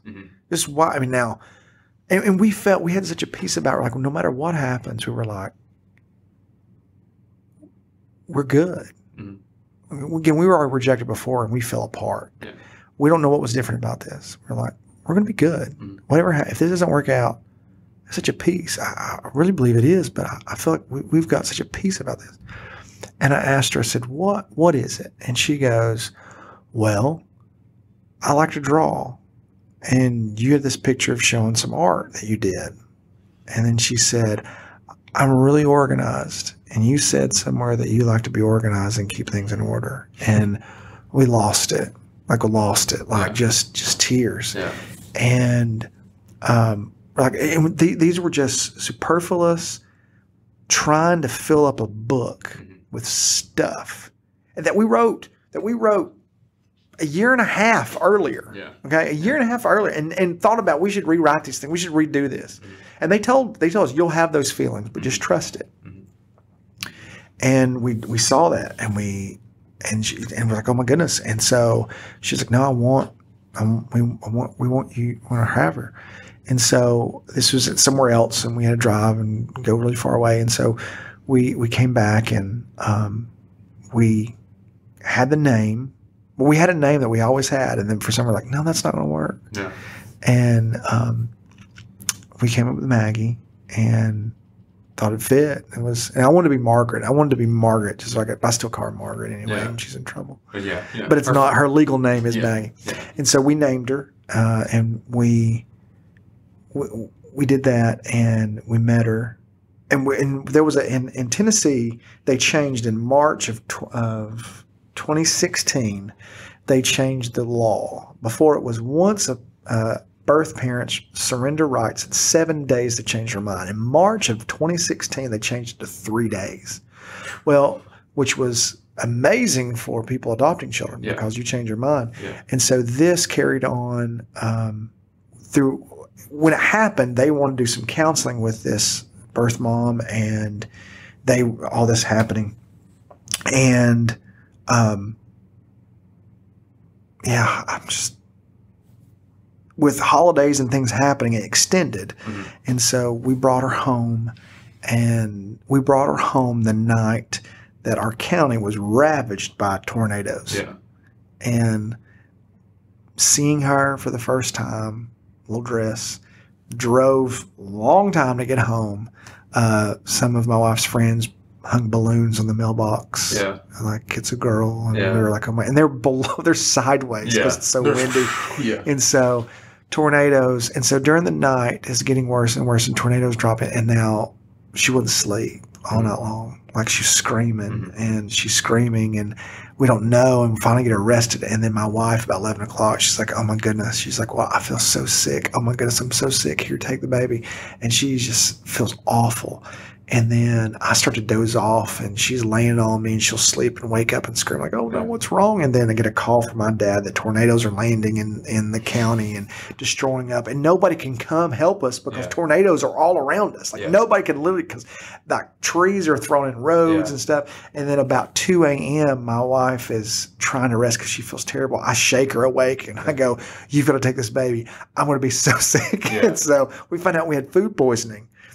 We got food poisoning. Wow. And then when the sun came up, it's like, I know, it's like, have you ever seen Lord of the Rings, the Two Towers, when they look at the sun and Gandalf is coming up with the soldiers, like, that's how it felt watching the sun. Yeah. Like, oh, the rain had finally stopped. Yeah. And we take her to the doctor, like, what's wrong with her? Turns out she was just a baby. That's what was wrong with her. That's what babies do. Apparently, is cry. Yeah. And we didn't know. And that's how she came home. She was our little tornado. And she has, sadly, my sense of humor. She's grabbed that. and a bit of my personality. She has my wife's kind of no nonsense personality and quirks. And if I don't think I can say this, if I don't know if anybody's like going through adoption or anything, that kind of stuff, but I'll say, if I could build a time machine, because it was hard. There were times we didn't want to be around people, didn't want to talk to people. We were angry at God. We were mad at God, and I think God's big enough to handle my tiny little anger. Yeah. And we thought things were unfair. We thought things, and then there were just times we were just broken. We just want this. This isn't. We're not wanting drugs. We want a child. We want this. And if I could build a time machine, and there's only one thing I would do. I would go back in time to myself while in that process and say, now this person give it. Just wait. It is so worth it, because you're going to have your daughter.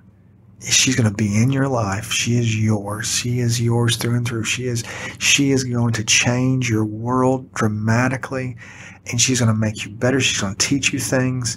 She is going to be the most amazing little person in the world to you. And she's it. She is more my child than any other child. And then 5 years later, and God was infinite sense of humor, my wife gets pregnant. And so we have a son now.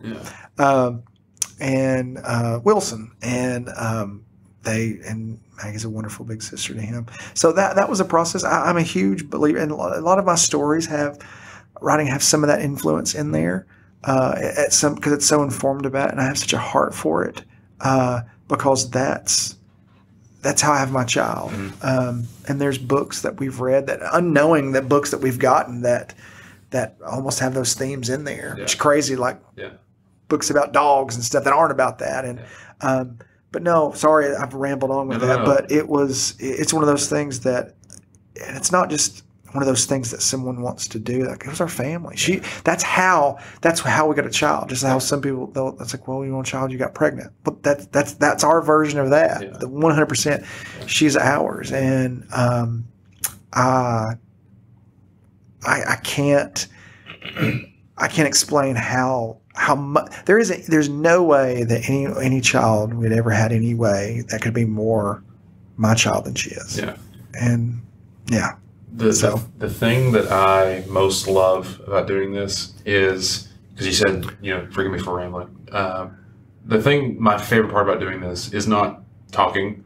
It's getting to see other people I'm talking to, whenever something hits with them, and even getting to see them just go off for however long about whatever they're excited to talk about. Because I know how that feels. I know, well, not from an adoption sense, but like, of course, I know what it feels like to, like, someone asks me a question like, hey, what do you think about this? And I'm like, oh, I'm so glad you that. Like, you're just ready to unload everything. Like, that's my favorite part of this. Like, I love finding that one thing to talk about, like getting whoever I'm talking to give me everything they have on this one, some topic. And that's what you just did. And I love that. So, thank you for that. I mean, thank you. I know that was a very personal and a very, vulnerable thing to talk about, but I really appreciate you shedding a little bit of light on that. What I hope, how old is Maggie and Wilson? 5 and 6 months. Well, my hope is at some point down the line, I don't know, if they ever run across this, I hope that they can run across this episode and hear at least that point. They also want them to hear the Star Wars ranking, so they can, once Disney has released all other 45 episodes in the series, because that's what Disney does, they can, determine their own ranking on that. But I hope that they can see, I mean, they know this, but I hope that they can see that at this point in time, I mean, even when they're young and small, young, small little children, like, you love them and care for them, even when they weren't in your life yet. They both came to you in different ways, but I think it's a beautiful thing. And I know a little bit about what that's like on the adoption side of things, from my experience. I don't have a child. Again, my parents have adopted a child, but thank you for that. I mean, I really appreciate that. And don't apologize for rambling again. That's my favorite part of this. One of the things I did for her was I created an email address for her years ago, and I will randomly send emails to it. And when my thought was when she's 16, I'm going to say, here's an email address and here's the password. And she can log in and see as they're happening. Yeah. Me going, hey, I love you so much, and this, and I'm hoping this, and the fact that this is how I feel, and she can see the dates and timestamps and see where it's coming from, but she also too. She and I Star Wars. She likes Star Wars. Mm-hmm. I played. You've done well then. Yes, I've I'm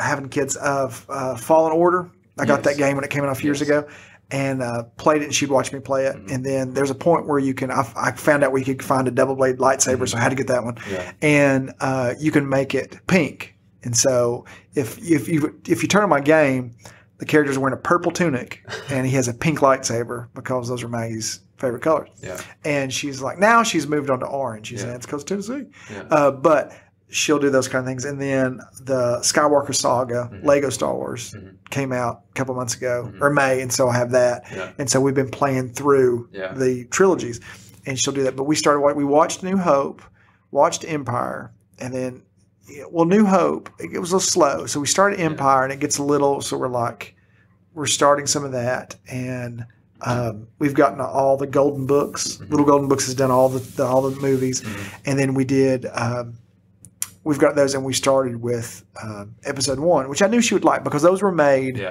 for like whenever Lucas made Jedi with the cutie walks, he's like, I love this. So he's kept it going. And I knew she would. She liked a bit of that. And she's like, what's going on here? And she was like, so she loves watching that. And like, I have a video I posted when we first started watching Star Wars because she knows the theme. She knows John Williams. She can, if you tell Indiana Jones, she can start doing the theme for Indiana Jones. Star Wars, she knows the Imperial March.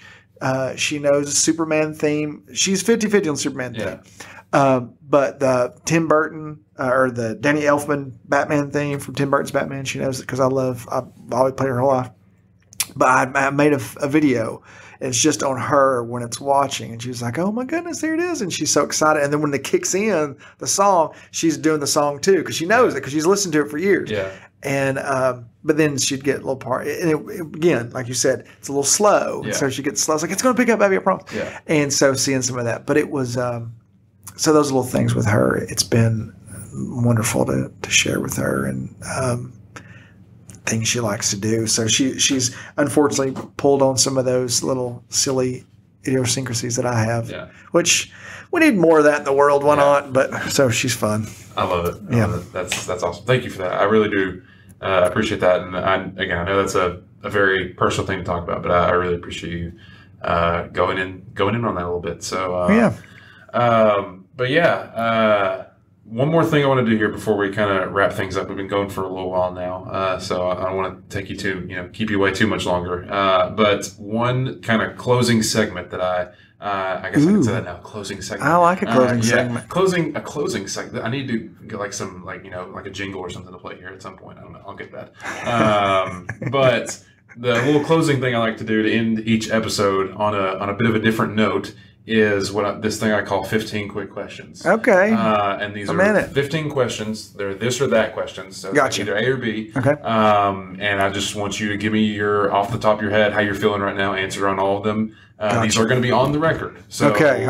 We're going to hold you to it. But yeah, so some of these are going to be repeat questions from other episodes I've done. Some of these are unique to you. So are you ready? Gotcha. Go for it.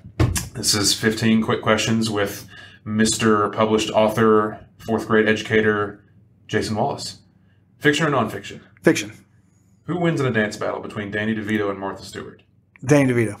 Pineapple on pizza, yes or no? No, never. Socks with sandals, yes or no? Depends. No, I'll say no. I've done it before, but no. Okay. Guacamole or salsa? Guacamole. Waffles or pancakes? Oh, waffles. Hot coffee or iced coffee? I'm not a huge coffee drinker, so hot drinks or iced drinks. Oh, hot tea. I'll do hot tea. Yeah, I'll do hot tea any time of the day. Okay, hot tea. Then we'll substitute. Would you rather have roller skates as feet or sticky hands like Spider-Man? Sticky hands because I can't roller skate. I'll grab people and I fall. Horror movies, yes or no? No. Are Crocs fashionable? Yes or no? Oh, I came in Crocs because I'm a dad. Yes, I got a yes. You can't see it, but here's a croc. He is wearing Crocs. Oh, yes. I didn't even notice that. Oh, it's happening. I typed these questions up earlier today, so I promise that was not crunchy or creamy peanut butter. Creamy. Who would win in a foot race, Darth Vader or Luke Skywalker? It's so hard. I'll say Darth Vader. 70s, 80s, or 90s? 80s. Who do you think would cook a better lasagna, Dwayne The Rock Johnson or Kevin Hart? Kevin Hart can't reach the oven, so I'm going to say The Rock. Okay, and then the final question. This is the question I ask everybody. Same question, everyone. Love it. I want to make sure. I want you to give your rationale on this. Yes. Okay. Would you rather fight 100 duck-sized horses or one horse-sized duck? 100 duck-sized horses, or one horse-sized duck. Yes. I'm going to say 100 duck-sized horses, because a duck's bill, if it's huge, if it's coming at you, those are mean things. Like a goose is really mean. Gooses are jerks. Yes. And so I would say, because I would think with horses like that, they're not going to, they got little teeth, but I figure I could kick a horse. I think I could kick a tiny horse, like a duck size. I know, but I'm like, I think I got a better chance. And if I jumped up on something higher, I could just like knock them down like with a broom. That's true. But you're not going to get away from a horse-sized duck. Was it? Yeah, a horse-sized duck. Yeah. No. That's just mutilation waiting to happen. I love that question, because it's always a different answer and there's always a different logic. I'm still yet. I haven't decided how I feel about it. I change my answer all the time. I was talking about it earlier today, but yeah, I love that question. I think on your 1 year anniversary of doing this a year, you need to answer that question, and then you change it up for a new year, okay. an ending question for you, and then you'll be the last episode of the year you answer it. That's a great idea. We'll pick a new year or season. I guess you're doing seasons with this. I don't know if you're doing whatever that happens. That's a good idea, actually. But yeah, that was 15 quick questions. So I like that. I like that a lot. I like some of those were repeats from other episodes, but some of them were. I tried to make them, unique to you. So I hope you liked them. So the Croc one was a new one. That was. And a new I'll look at. And I'm wearing them. I swear to you, I did not. Came in. Yeah, that was a new one. I was sitting there pondering. I was like, I wonder. I feel like Crocs are kind of like they evoke a reaction, and some people are like, yes, they're great, and some people are like, no, not at all. We always call them dog. Always. When we had dogs, we don't have any right now, but I always call them dog walking shoes, because you can put them on really quick. If it's raining, you take them off, it's fine. So I was leaving the house. I was like, I'm going to put these on. I didn't, because I hate tying shoes with a passion. Yeah. If I could do Velcro now, I would. I'm almost at the age where I'm expected to have Velcro. That's fair. Yeah, so that's true. Yeah. Coming into it hard. Yeah. But yeah, thank you so much for doing this. I really appreciate it. I know we've been kind of trying to make this work for a little while, but I really appreciate you taking a little bit of time every day, and I'm excited to see what's next for you.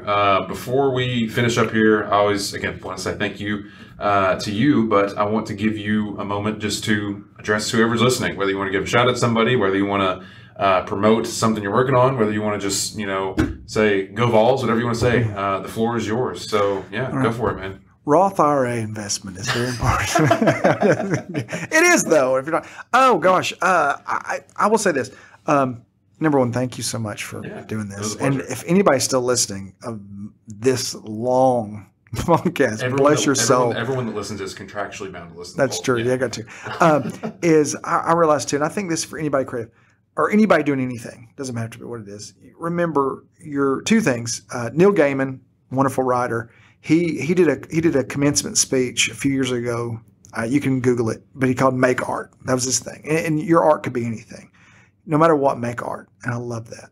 But also, too, that's something you need to listen to and encourage you, is I realize I'm standing on the shoulders of so many people. So many people have encouraged me, supported me. Some people have opened doors for me. So many people have not opened doors, but they've introduced me to people that I was able to do that. And so I know that I'm where I am because people have believed in me, encouraged me, supported me. I have friends.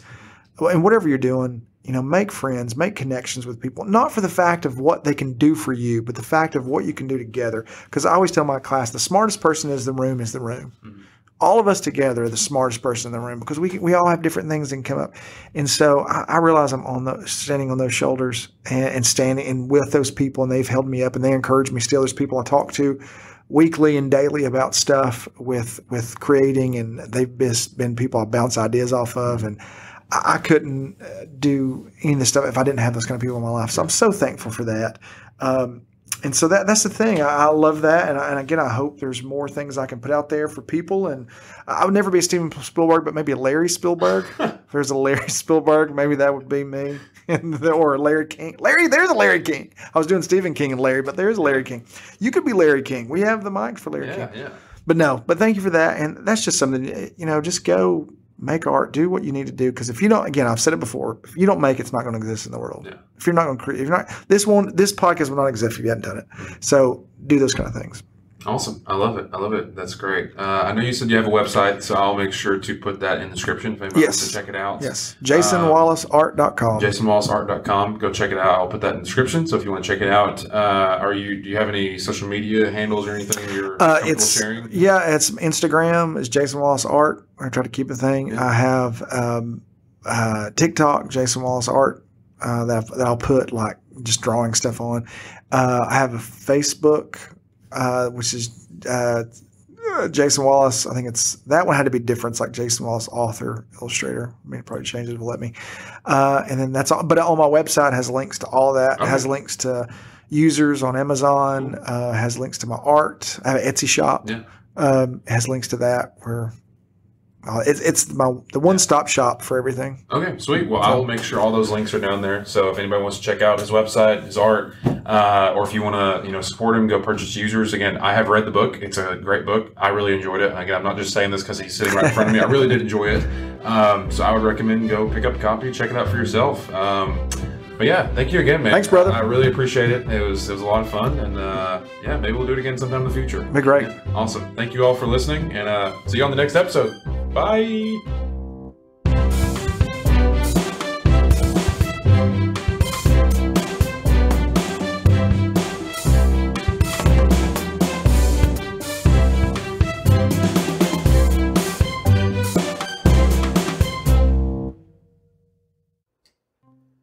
Thanks for tuning into this episode of the podcast. As one final reminder, if you'd like to support the show, then don't forget to rate and review the show wherever you get your podcast, or share it with a friend. If you'd like to check out any links that were mentioned during the show, or follow the show or myself on social media, then feel free to head to the description of today's episode to find these links. As always, thank you again for checking out today's episode, and I really hope you enjoyed it. I will catch you all on the next episode of the podcast. See ya!